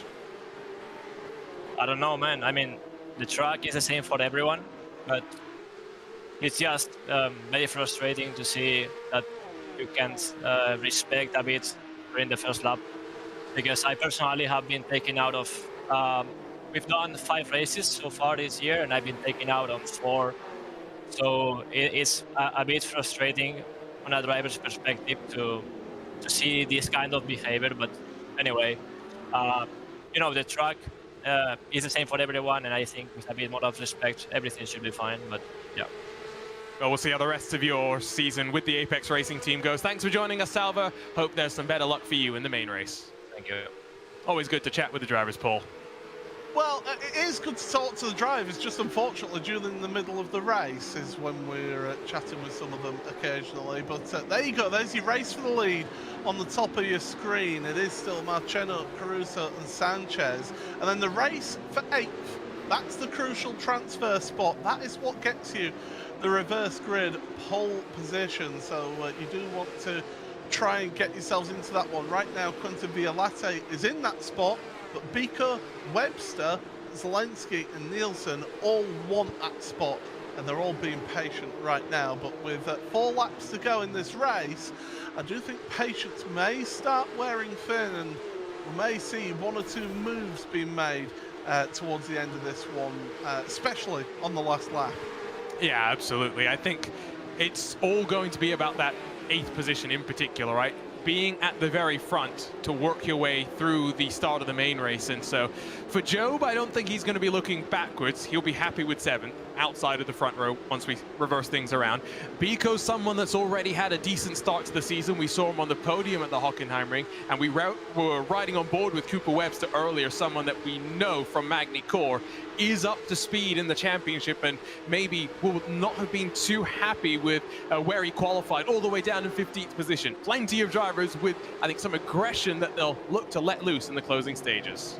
And here's the thing as well, if Webster can actually get past the 2 in front of him and get into 8th place, it would be the 2 teammates, the 2 Oracle Red Bull Racing Esports teammates that would start at the front of the grid, and that would be really important for those 2. But there, you can see the 2 competitors, Quentin Violate, bottom left, Alessandro Bico, bottom right. It's two drivers duking it out there. It's currently Bico from Italy and Violate from France. They're just trying to sort themselves out and trying to get that 8th place, trying to get that reverse grid pole position. But Cooper Webster, the Australian, is loitering with intent in all of this, but time is running out for these drivers because when they come to the line, it will be 2 laps remaining in this one. We've got Kevin Nielsen tucked up in 12th position as well, as Bico doesn't really send it, and in fact, they play a bit of bumper cars. They all just try and work their way onto the power. Heuer Simsport, definitely one of those teams that stood out to us through the course of the qualifying ladder. Drivers working their way up to this World Championship Series. Lasse Bax had a pretty decent start at the Hockenheim ring. Last time out, endured some bad luck. This has also been pretty bad for him as we check on in with Cooper Webster. Dark skies for him in Australia as we watch the quick hands for Alessandro Bico. But yeah, for Lasse Bax 29th, he was involved in everything that happened through the hairpin pole and continuing to be unable to get some rhythm and some momentum under him, which is sometimes what you need in a championship that you're just joining. Yeah, you do. You need to hit the ground running with a championship like this if you are coming into it fresh and new. As there's your leaders, we check in back to the front of your field, and it is still Altus Esports first and second place. You've got Stormforce then in 3rd and 4th place, and then VRS Quanda Esports in 5th and 6th places right now. Is there anybody going to make any moves, or do they think, do you know what, this is a good place to be and some good points going into the main race of this round of the championship? In contact, Bico and Violate, and sneaking down the inside was Bobby Zelensky. Zelensky's move up into 8th place. Kevin Nielsen's to 9th, and Cooper Webster picked the wrong way around. Well, unfortunately there, Alessandro Bico a little bit too eager to squeeze his way past Quintin Violate. Behind Zelensky, though, Webster and Nielsen will juke and dive it down into turn number 1 and squabble for what is 9th position. They'll be trying to focus up ahead on some of these drivers potentially who I don't think we'll look for any moves here, Paul. You've got team cars basically lined up for the time being. Not sure it's really worth switching it. Johan Hart, I think, got a slowdown out of turn number 5. He's dropping back behind the VRS Coanda duo, Bryn Collins and Charlie Collins. Yes, a 4th and 5th now for the Collins brothers on this, the final lap. Jordan Caruso, though, coming under pressure from Alejandro Sanchez. Of course, Sanchez was a driver who, a few years ago, was challenging for a championship. He could be a dark one in this one, but we're coming into the final few corners. It has been from the front, from lap number 1, Simone Maria Marcheno through the final corner. Get onto the power and get yourself a race win in your debut season here in the Porsche Tag Heuer Esports Supercup. Simone Maria Marcheno from Italy is a race winner. And I think he knows exactly how tough the second part of the job is going to be, Paul, because no emotion across the line. He's going to be fighting from 8th for a slightly longer race in just a few moments' time. Wow, what a result there as Bobby Zelensky comes across in 8th place. He gets that pole position for the main race. That is going to be crucial for him out there today to give himself a really good chance at some good points. But there are your provisional results then. Simone Maria Marcheno in 1st place ahead of his teammate Jordan Caruso. Alejandro Sanchez 3rd place. Then Bryn and Charlie Collins 4th and 5th, able to get ahead of Johan Hart, who had a slowdown penalty on last lap in 6th place. Sebastian Job 7th, with Bobby Zelensky starting pole position in 8th place. And then the rest of your field going through the order. But Arjuna, take it away with your race winner. I mean, we talked to him slightly earlier. We'll talk to him once again. Simone, you had a bit of a magic start there and didn't really have to worry. You worked with your teammate Jordan Caruso and grabbed the victory, your first in the Porsche Tag Heuer Esports Supercup. Simone's forgot to unmute his mic. He's so excited. Sorry, my bad. I forgot even the microphone. Anyway, I still can't believe it. I don't know how it happened. I just nailed the start. and I just minded to do my race and mind the tires. I think pace wasn't the best, but I minded more on finish the race because the track felt very hot, at least based on what I tried, and the mistake was behind the corner. So luckily we got this. So let's see how the feature goes. We'll let you go and focus in on that feature. Regards. And congratulations on your first ever victory. We'll go over to Bobby Zelensky, who used some of his potential, I think, oval skills there to scamper past some chaos at the hairpin. And now, Bobby, you start on pole position as we get ready to go here at Long Beach. What a lucky boy I am. Binned my start like a bum, just spun the tires up, which I didn't do in practice at all. I thought I had my starts down, but it kind of led to us getting lucky and get this pole. I don't know if I can hold these guys off, but this is my best track, and just going to try to get the best start I can, hold off Seb. Well, we'll see how it goes. Good luck for the race, Bobby, and we'll see if we talk to you in a couple of laps' time. Well, hopefully 26. There we go. So this is what happened to Johan Half. This is the view from on board Bryn Collins, and look, just cut across the inside of that curb. It gave him a slowdown penalty, which is an automated penalty here in the iRacing service, and that means that he drops back. But here's a look at what happened in that race, and there was plenty happen in that race. Yeah, Marciano just got the drop on Caruso. Not sure if Caruso bogged down behind. Bit of chaos with, I think, Sonnen, one of the R8G machines involved. They were able to get through turn 1 safely. Then they did play a bit of madness. Not sure exactly what Ascari Rene was doing, but he will invoice for some lawnmower services to the city of Long Beach. Then at the end of lap number 1, though, I mean, I'm not sure exactly how we can describe this other than bumper cars being played. Most importantly, though, Diogo Pinto goes up and over onto his lid, and our defending champion finishes the race down outside of the top 20. This was a bit of a hopeful move from Vika on Via Latte, one which we'll see then repeated just a few laps later, but with a different result. But the drivers at the front, they were holding fort, they were holding position, and you can see just how close these drivers get to the walls out here around this venue. Fantastic. And that's that move by Biko that caused a chain reaction, and well, Zelensky got lucky out of that one. Absolutely, and he will start at the very front. It doesn't get much better than that. Someone who was successful at the front, and we had the pleasure of talking to Maronimir Marciano again, his first victory for Altus Esports. And we were talking about this earlier, Paul. Sometimes you need a little bit of momentum, and as we work our way through the rest of the season into the heart of the difficult rounds, Simone's got plenty of momentum now on his side. Yeah, he certainly has. We've got the main race to come up here at Long Beach before we then stay in the States but head down south to Texas to Circuit of the Americas. Then head on over to Europe, the Red Bull Ring, for the halfway point of the season. Second half of the season, back to the States, to upstate New York for Watkins Glen, then Ardennes Forest for Circuit Spa-Francorchamps. Then we head on over to the Nürburgring with the Circuit of Le Mans, and then Autodromo Monza for the final round of the championship. It really is going to be excitement all the way through this, and you will not want to miss any round of this championship. And if you do want further information about the Porsche Tag Heuer Esports Supercup, then, well, look, you've got the website there, iracing.com/PESC for drivers' standings and information, and also how to get yourself started here on iRacing as well. I'll be doing some official racing once again, Paul. It hasn't been going great. I've lost a whole bunch of iRating, which is not exactly what we love to see, but I've really been enjoying jumping back in and racing with some of the community. It was a little bit weird when someone actually sent me a message saying, "Are you the real Arjuna?" Because my iRacing name is Arjuna Kanki Party 2. If you see me, that is me.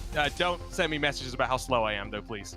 Yeah, fortunately there's about 1,000 Paul Smiths, so nobody can tell it's me, and I can go under the radar a little bit. But yeah, certainly do get yourselves here onto iRacing if you are not already a member. But it is Paul Smith and Arjuna Kankipati bringing you all the coverage here from round number 3 of the Porsche Tag Heuer Esports Super Cup, and we are getting ourselves set for the main race. Double the length of that sprint race, so 26 laps for these drivers to compete around here, and it is Bobby Zelensky and Sebastian Job share row number 1 with Johan Half and Charlie Collins row number 2, Bryn Collins and Alejandro Sanchez on row number 3.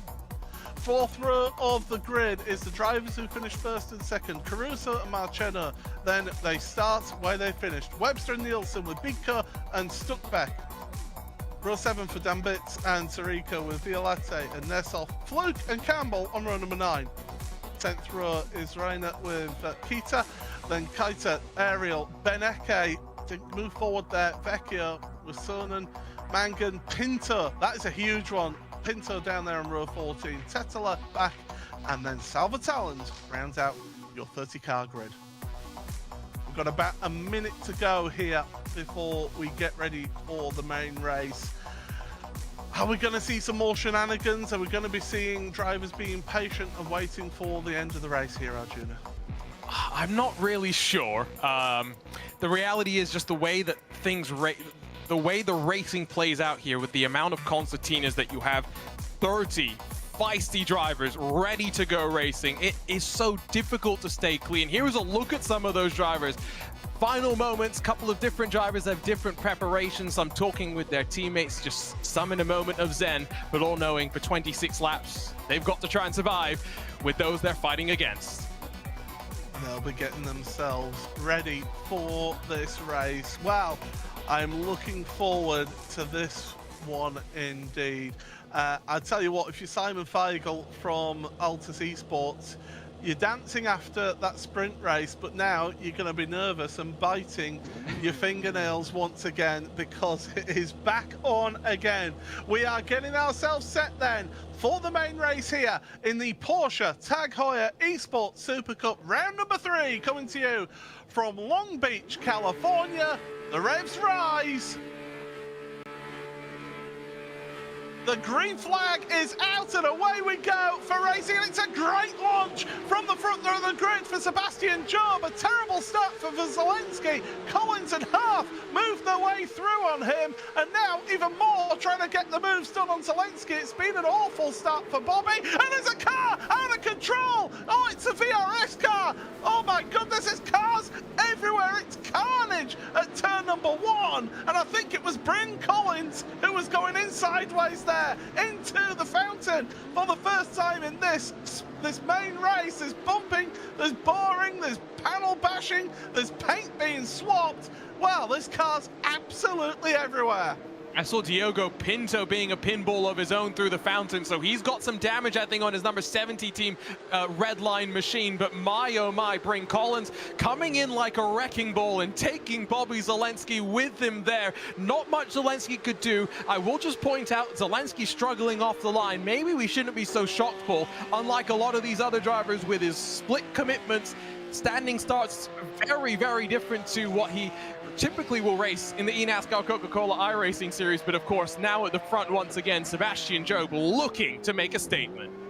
I think he'll be wishing that he had a round steering wheel as well for that hairpin, having to grab all the way around, full lock around the hairpin as we go through there. For the first time, we've got a car around. Don't say that's Jamie Fluke. It is, and the Apex Racing Team driver is going to drop all the way to the back with a car onto pit road as well. That's Bryn Collins who's onto pit road to get some repairs done to his car.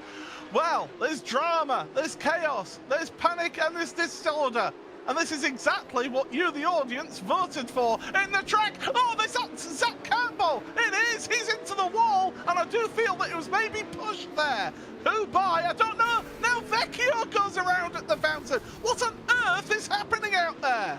The drivers are losing their minds. I mean, there's no two ways about it. There's some pretty ridiculous stuff going on right now. I think Zach Campbell got bullied there by Diogo Pinto. So there are major championship implications as to some of these incidents. Diogo Pinto's now potentially going to get dinged for his involvement. And of course, is there damage on his machine as well? He's currently in 20th spot.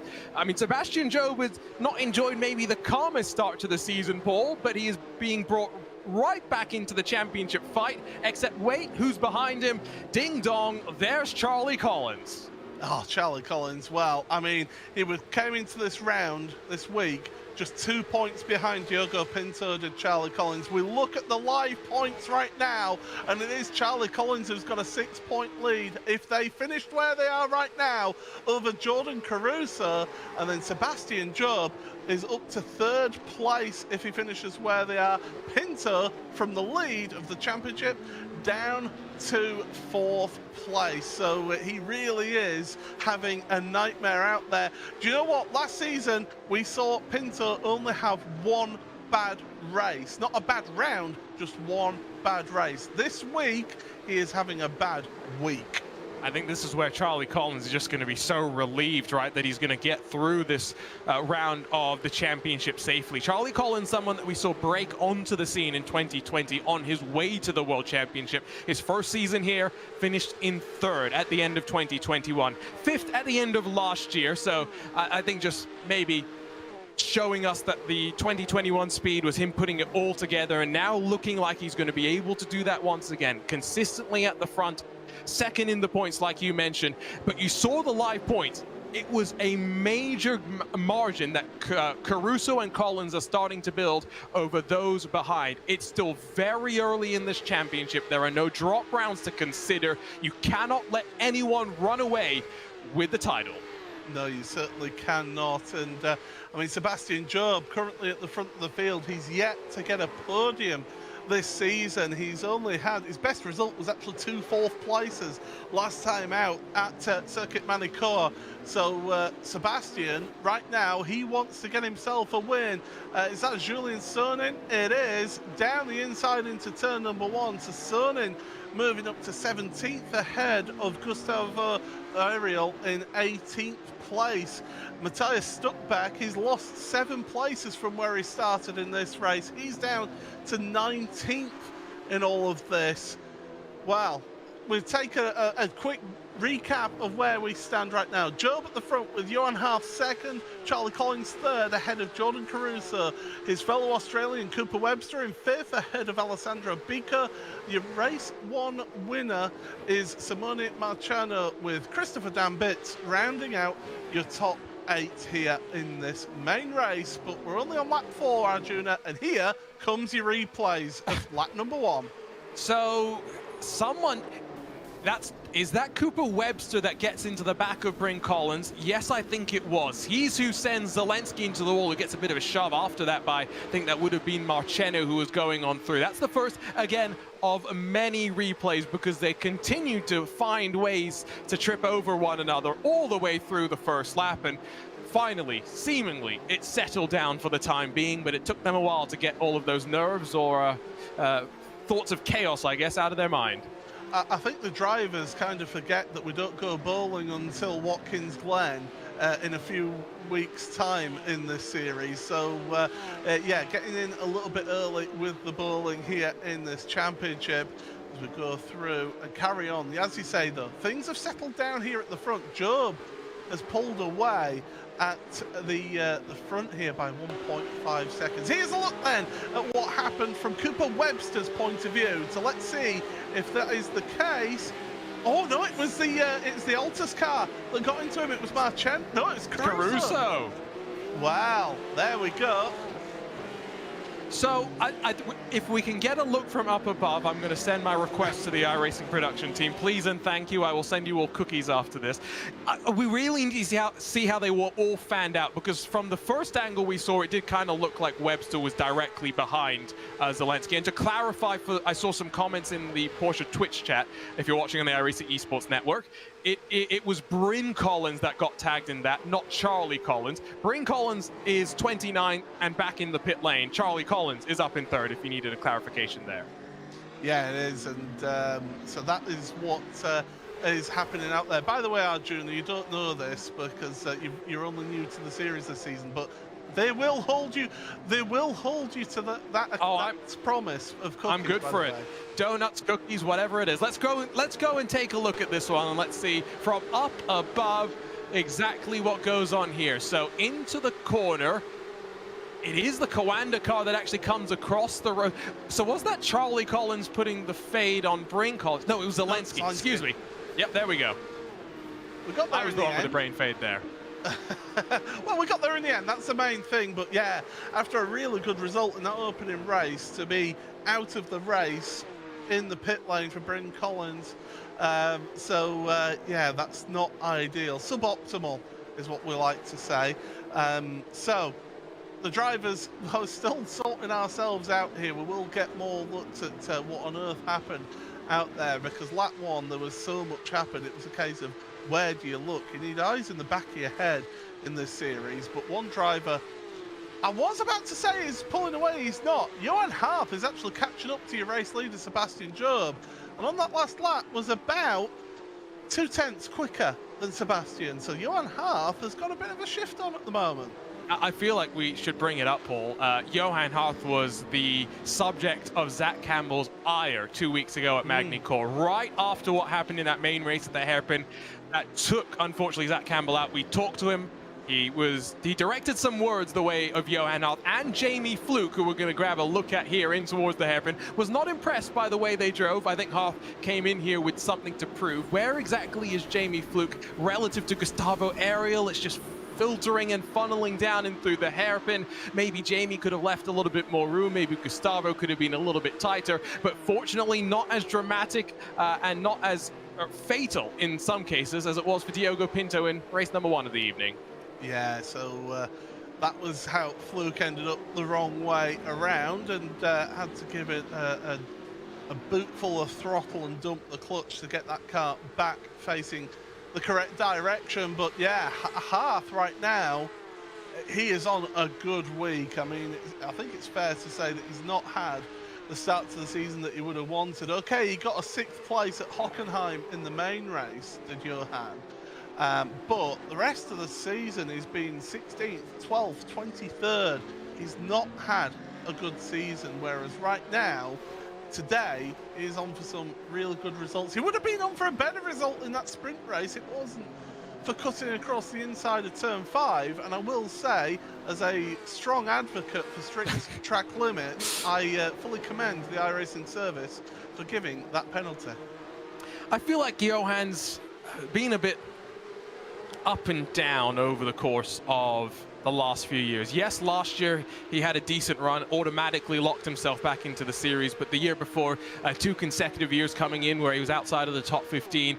But we know the potential is there, and we know how adaptable Johan can be as well. We've seen him win the iRacing Rallycross World Championship back in, 2020. So it's someone where sometimes the level of aggression doesn't always measure up to what the situation warrants. That seems to not be such an issue anymore. And I wonder if, as he works a little bit more, going to spend half of his time in France at home, half of his time in Corby at the Apex Racing Team facility. I wonder if that's going to allow him maybe, I don't want to say to mature because that's almost the wrong word, but to grow into his role now as a full-time esports driver. And one of the more senior drivers at that outfit as well, isn't he? You know, let's not forget, you know, he's been around for a little while now as Johan, and they've got quite a good core, I would say, at Apex Racing Team. A good core of drivers, of course, you know, former championship contender from previous season. Kevin Ellis Jr., of course, is one of those drivers who likes to get himself involved. You know, we've got Jamie Fluke there, who is, again, one that's been around for a while. And then, of course, we've got Johan Harf. That sort of core group of 3 have really been sort of around that Apex Racing Team for a while. Here's a look at what happened to Vecchio then, and that was into the fountain. It was just contact with Salva Talons under the smallest, but that's all it takes, doesn't it? Just the tiniest of touches to unsettle the car.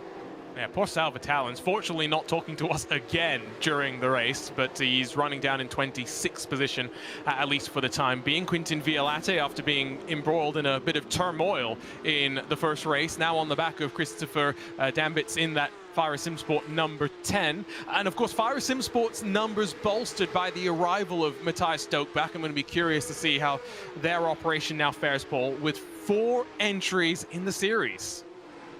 Yeah, that change about it can help things, and it can help make things a little bit better. Here's Luca Kita then, the young German, as we come through the right-hander then at the fountain, and just follow the leader through this section of track. And, well, let's give you a little bit of some sights and sounds with our Buzz full throttle, shall we?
At the front, we've got Sebastian Job. It's just under a second between him and Johan Harth. And Johan Harth just leads that little gaggle of 4 cars, and it's Harth, Charlie Collins, Jordan Caruso, and Cooper Webster at the front then in the top 5.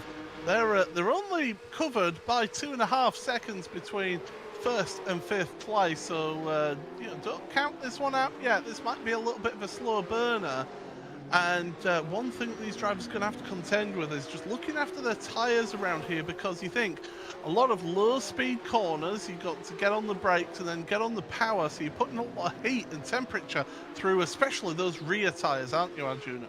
Yeah, and one thing that Johan Harth has already shown us in the first race of the Super Cup tonight is that, especially out of turn 5, the one where we saw them just straddling the inside curve quite significantly, you can get a slowdown if you're too aggressive with how much you cut it, so you need to be mindful of that. It is not impossible to get slowdown penalties here. You just have to go and really search for it if you're looking for it. Harth kind of stabilized in terms of the gap to Sebastian Job. Job quicker last time by, but it's hundredths here, it's thousandths there, and bit by bit, that Stormforce Apex Racing team machine is definitely closing on the Oracle Red Bull Racing Esports car. Charlie Collins, though, is not seeing progress quick enough, and he's down the inside in the hairpin, and he's up to second. Well, yeah, great move. And Jordan Caruso said, thank you very much. I'll take a piece of that as well. And Johan Harth, we know he's not backward and coming forward here. He will make an instant comeback, and he'll try and make the move into turn 1, but he's not close enough, and so he hangs back. So that means Charlie Collins up to 2nd place now. Jordan Caruso 3rd. So 2 podium positions for those two, for 2 drivers who have currently seen plenty of podiums in this season so far. So through the right-hander at turn number 5, but while they were doing that, they slowed each other down, and Sebastian Job has pulled out a second more over the rest of the field. I wonder if Charlie Collins maybe just thought, okay, you know what, maybe we aren't going to catch Job, and so maybe I should work my way to the front. Cooper Webster slides his way past Johan Harth, who's gone from 2nd to 5th in the space. Has he got a problem? Or is it enough a slowdown? I just think Cooper Webster got a great run out of turn number 6 and was able to take advantage. We'll see if Harth drops back into the clutches of Biko and if there is truly a problem. But yeah, a big swing now as we reach the halfway point of this main race. Yeah, so we're coming across the line then. Sebastian Job starting the second half of this race, and Collins and Caruso. Caruso looks like he's about to fall asleep there, doesn't he? He's that relaxed. It is that early in the morning. Yeah, true. That is very true. That is for sure. I do not envy our Antipodean colleagues who race down there at such early hours of the day. Max Benneker is dropping down the order. I saw that on the timing tower, and there he is. He's going slow. Now, that isn't... I mean, that could be a slow down penalty through that penultimate corner, couldn't it, potentially? It could be. We'll see if we can figure it out. He was fighting through that complex just before you get to the hairpin, and I wonder if maybe he was too optimistic trying to set himself up on the inside of the double left-hander before that final corner. And so unfortunately for Benneker, who got some damage through the lap 1 chaos in the sprint race, ended up finishing, I think it was in 25th position. It looks like he's bang on the money to finish right around there again, and he's got some pressure in the form of Jamie Fluke behind. Yeah, Jamie Fluke now trying to get himself a single point, and are hearing that potentially it was actually a more of a technical issue for Max, so that could explain things as well. But Fluke trying to get himself a single point in this race, and Zach Campbell's not that far behind them either, who was trying to salvage something out of this main race. But back towards the front then, and it is Charlie Collins from Jordan Caruso who are duking it out there. Kevin Ellis Jr. saying that potentially Benneker has some sort of technical issue. So let's go back in time. Let's go and take a look and see if we can figure out exactly what happened to him, courtesy of our replay machine. And so it's going to be out of the hairpin as he tries to get onto the power. That doesn't look like a problem in terms of the slowdown. Gets on power. It does go, but then it just kind of stops going, and that does kind of look like the telltale indication of a shifter failure. And so it's the good old unplug the USB, replug it back in, and hope that it resets in time, that you don't lose too many positions. Do you know what? A teammate of mine once was having problems with his wheel, and he literally, this was in the Sebring 12 hours, the official iRacing Sebring 12 hours, he was disconnecting he was taking the wheel rim off of the base, spraying some spray down into the wheelbase to try and sort of form some sort of connections, and slamming his wheel back onto it. And he had to do that each lap to try and get the paddles working for gear changes. And it worked for him, and he managed to do his stint. So you can have these issues, but let's have another look and let's listen. And it's out of this hairpin is where you want to listen to that engine note. So here we go, into the hairpin.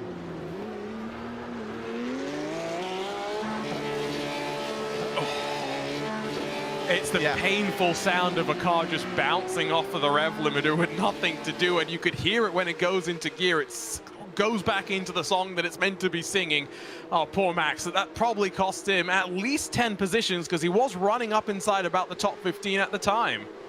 As much as I love hearing the engine note of this car, you don't want to hear it just absolutely bouncing off of the rev limiter like that. You want to hear it in song, as you say, and to be going away well.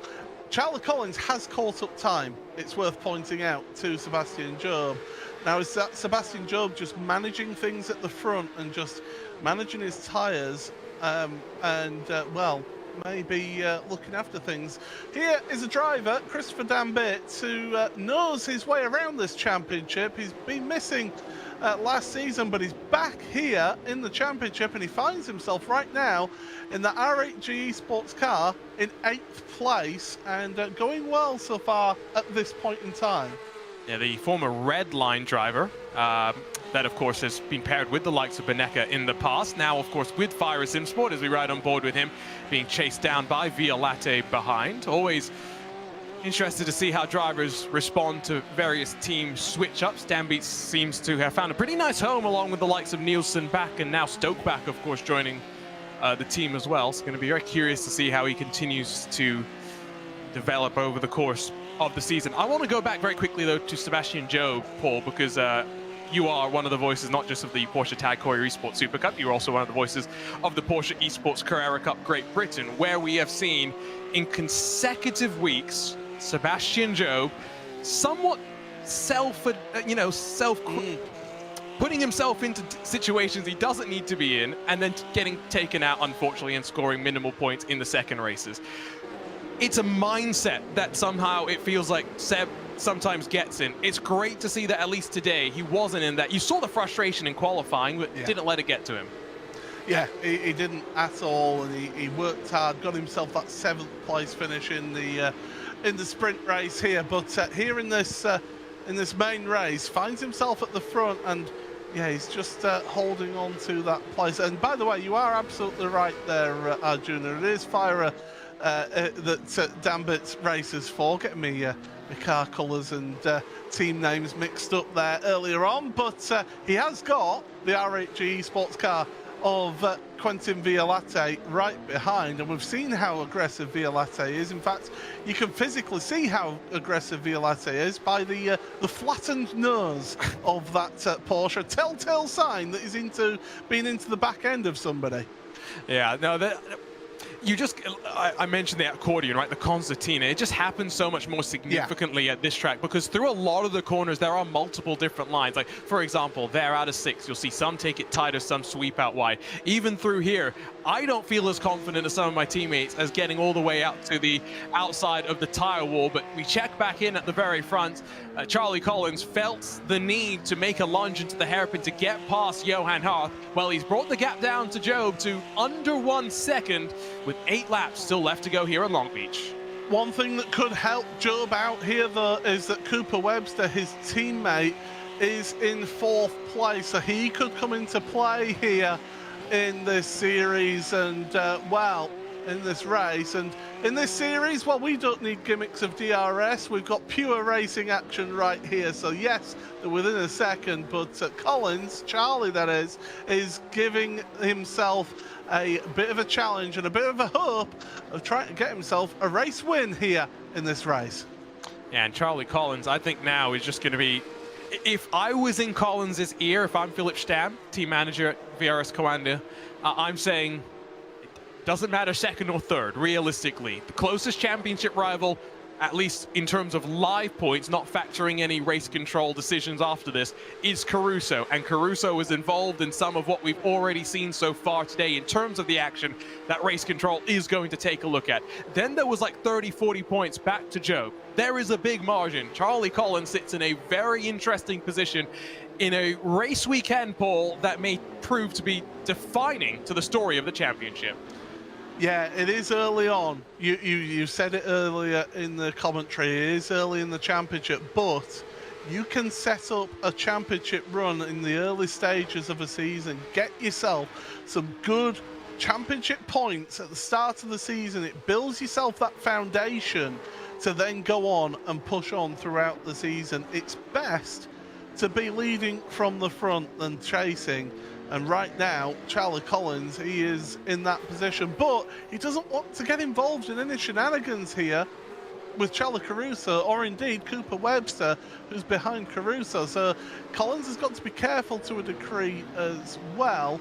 Here, we'll look a little bit further back at Sam Keitel and also Alexei Nesov. Nesov is somebody that we've not really mentioned much this season. Again, one of those drivers coming in, and Alexei having to find his feet in this championship. Only had 2 points coming into this round of the championship, but certainly in a good spot right now in 15th. He scored more points than that, but another one of the drivers that's been a bit naughty so far this season.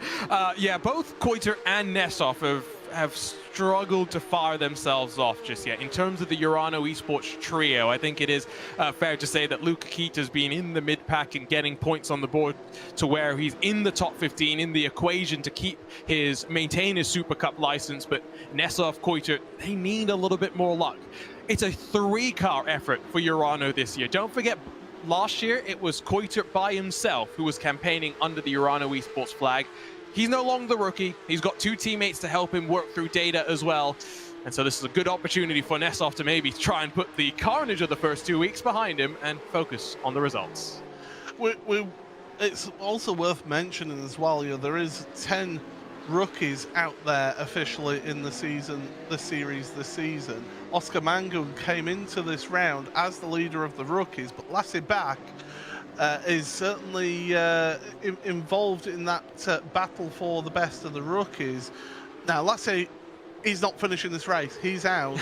Oscar Mangan got involved in that shenanigans on lap 1 in the sprint race. He's currently in 22nd, so only getting a few points here.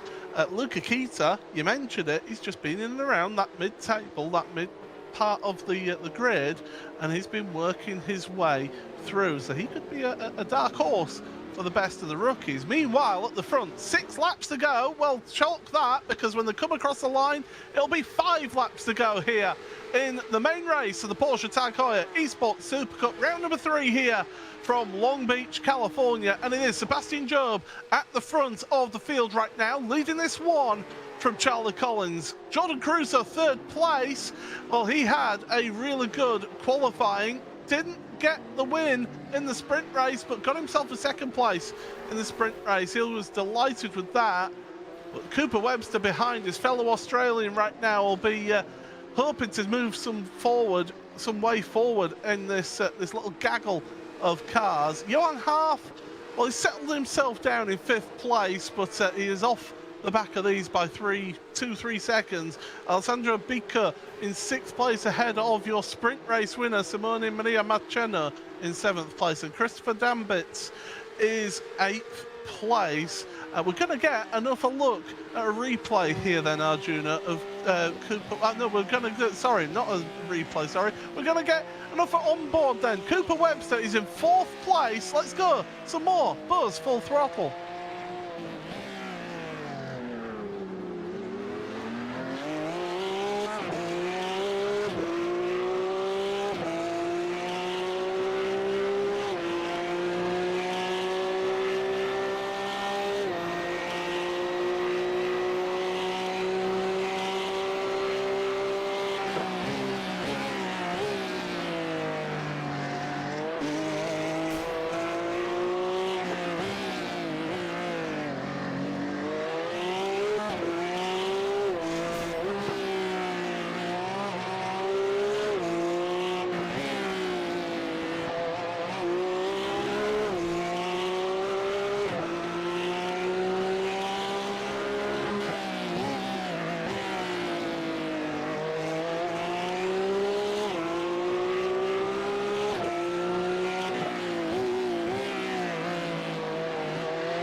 Well, there we go then. That's a bit more Buzz Full Throttle action for you, and what we can see is the action is heating up at the front of your field, because with 3 laps to go here in this round number 3 main race, just 0.6 of a second cover, well, half a second cover 1st and 2nd place right now.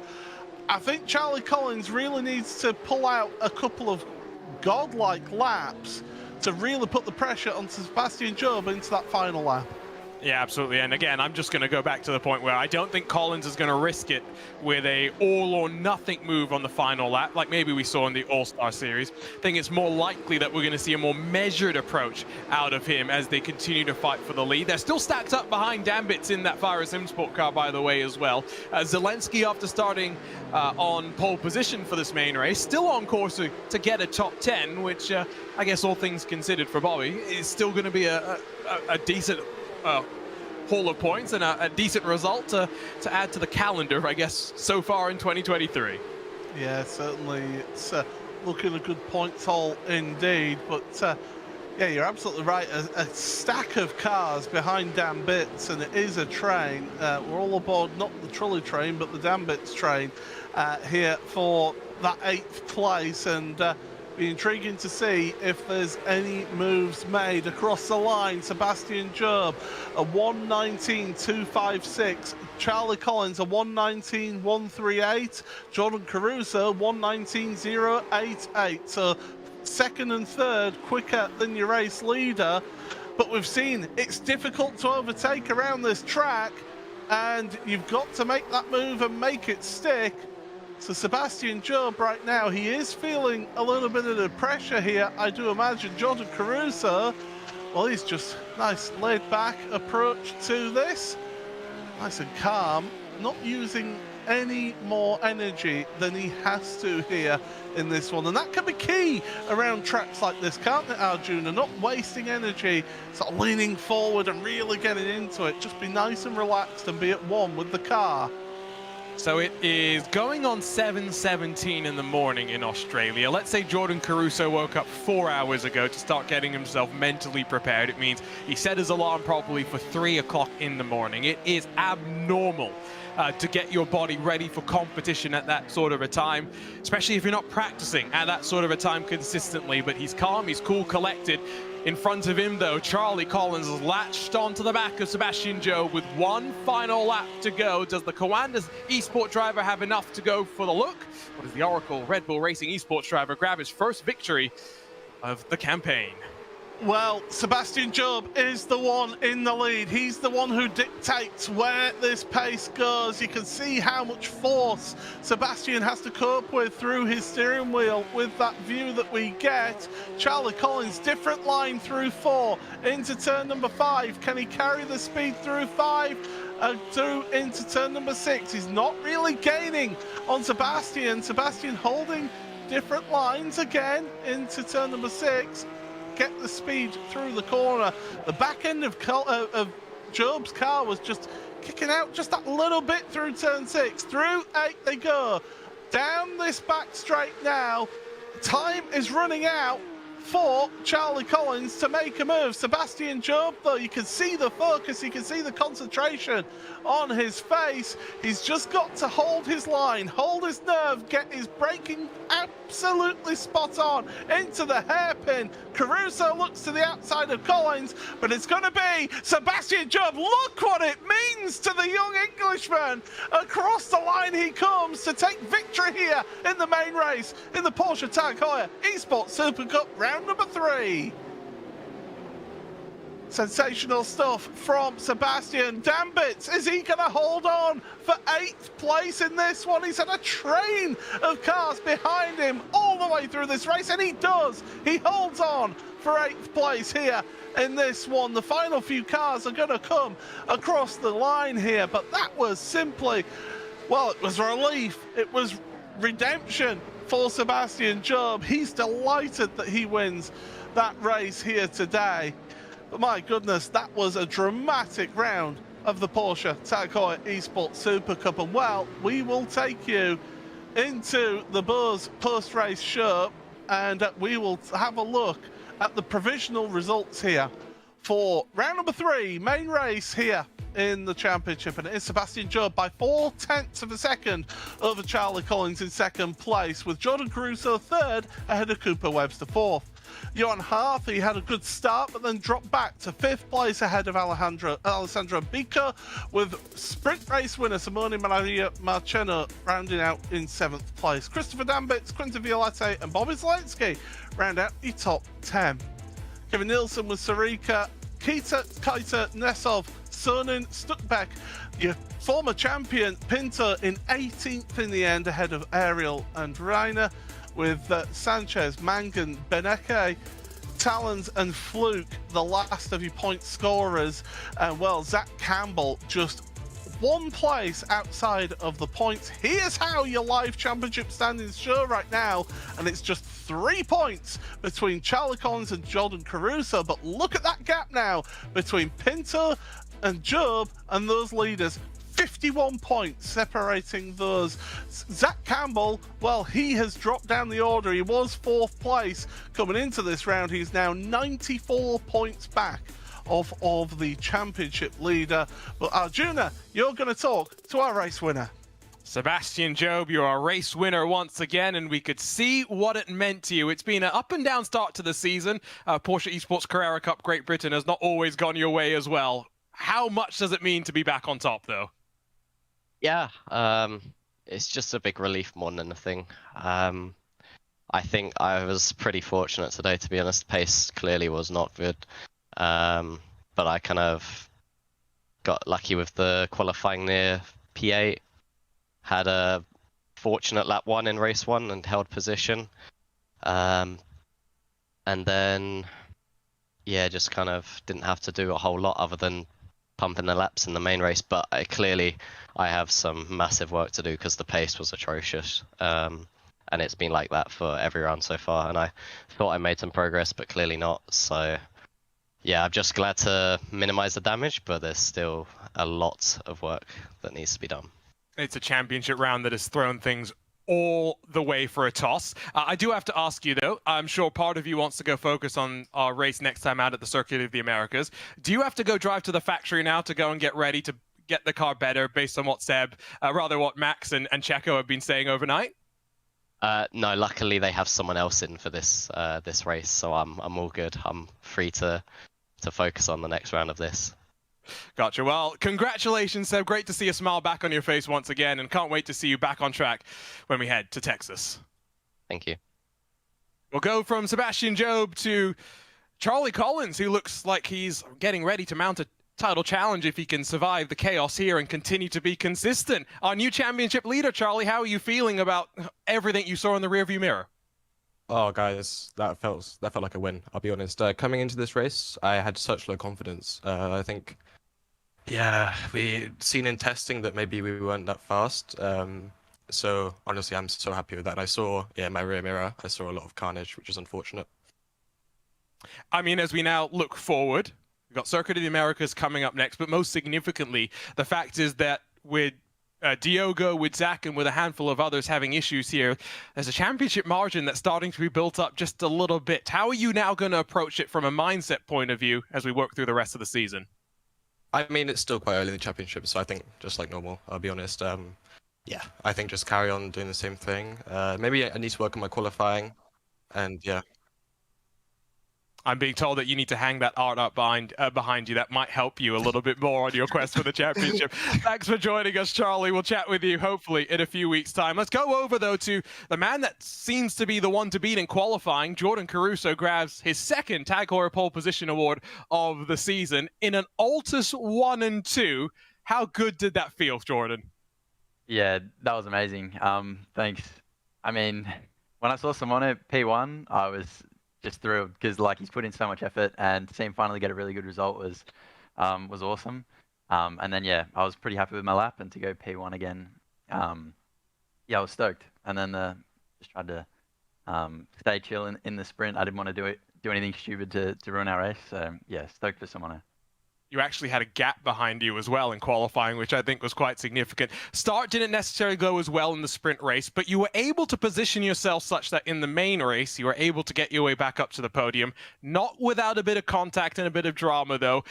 Talk us through what you thought about Long Beach. Yeah, I mean, carnage is pretty hard to avoid here. I couldn't be more sorry to Bryn and everyone who was caught up in that incident. That was, yeah, my bad.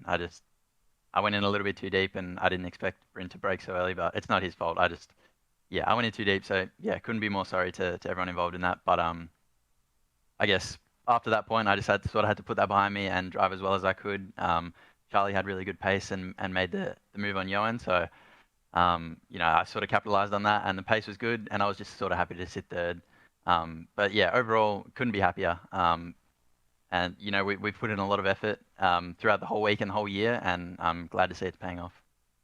It's 7:30 in the morning, so I guess you're going to go eat breakfast and then maybe sleep. Congratulations on another great result here in the Heuer Esports Supercup.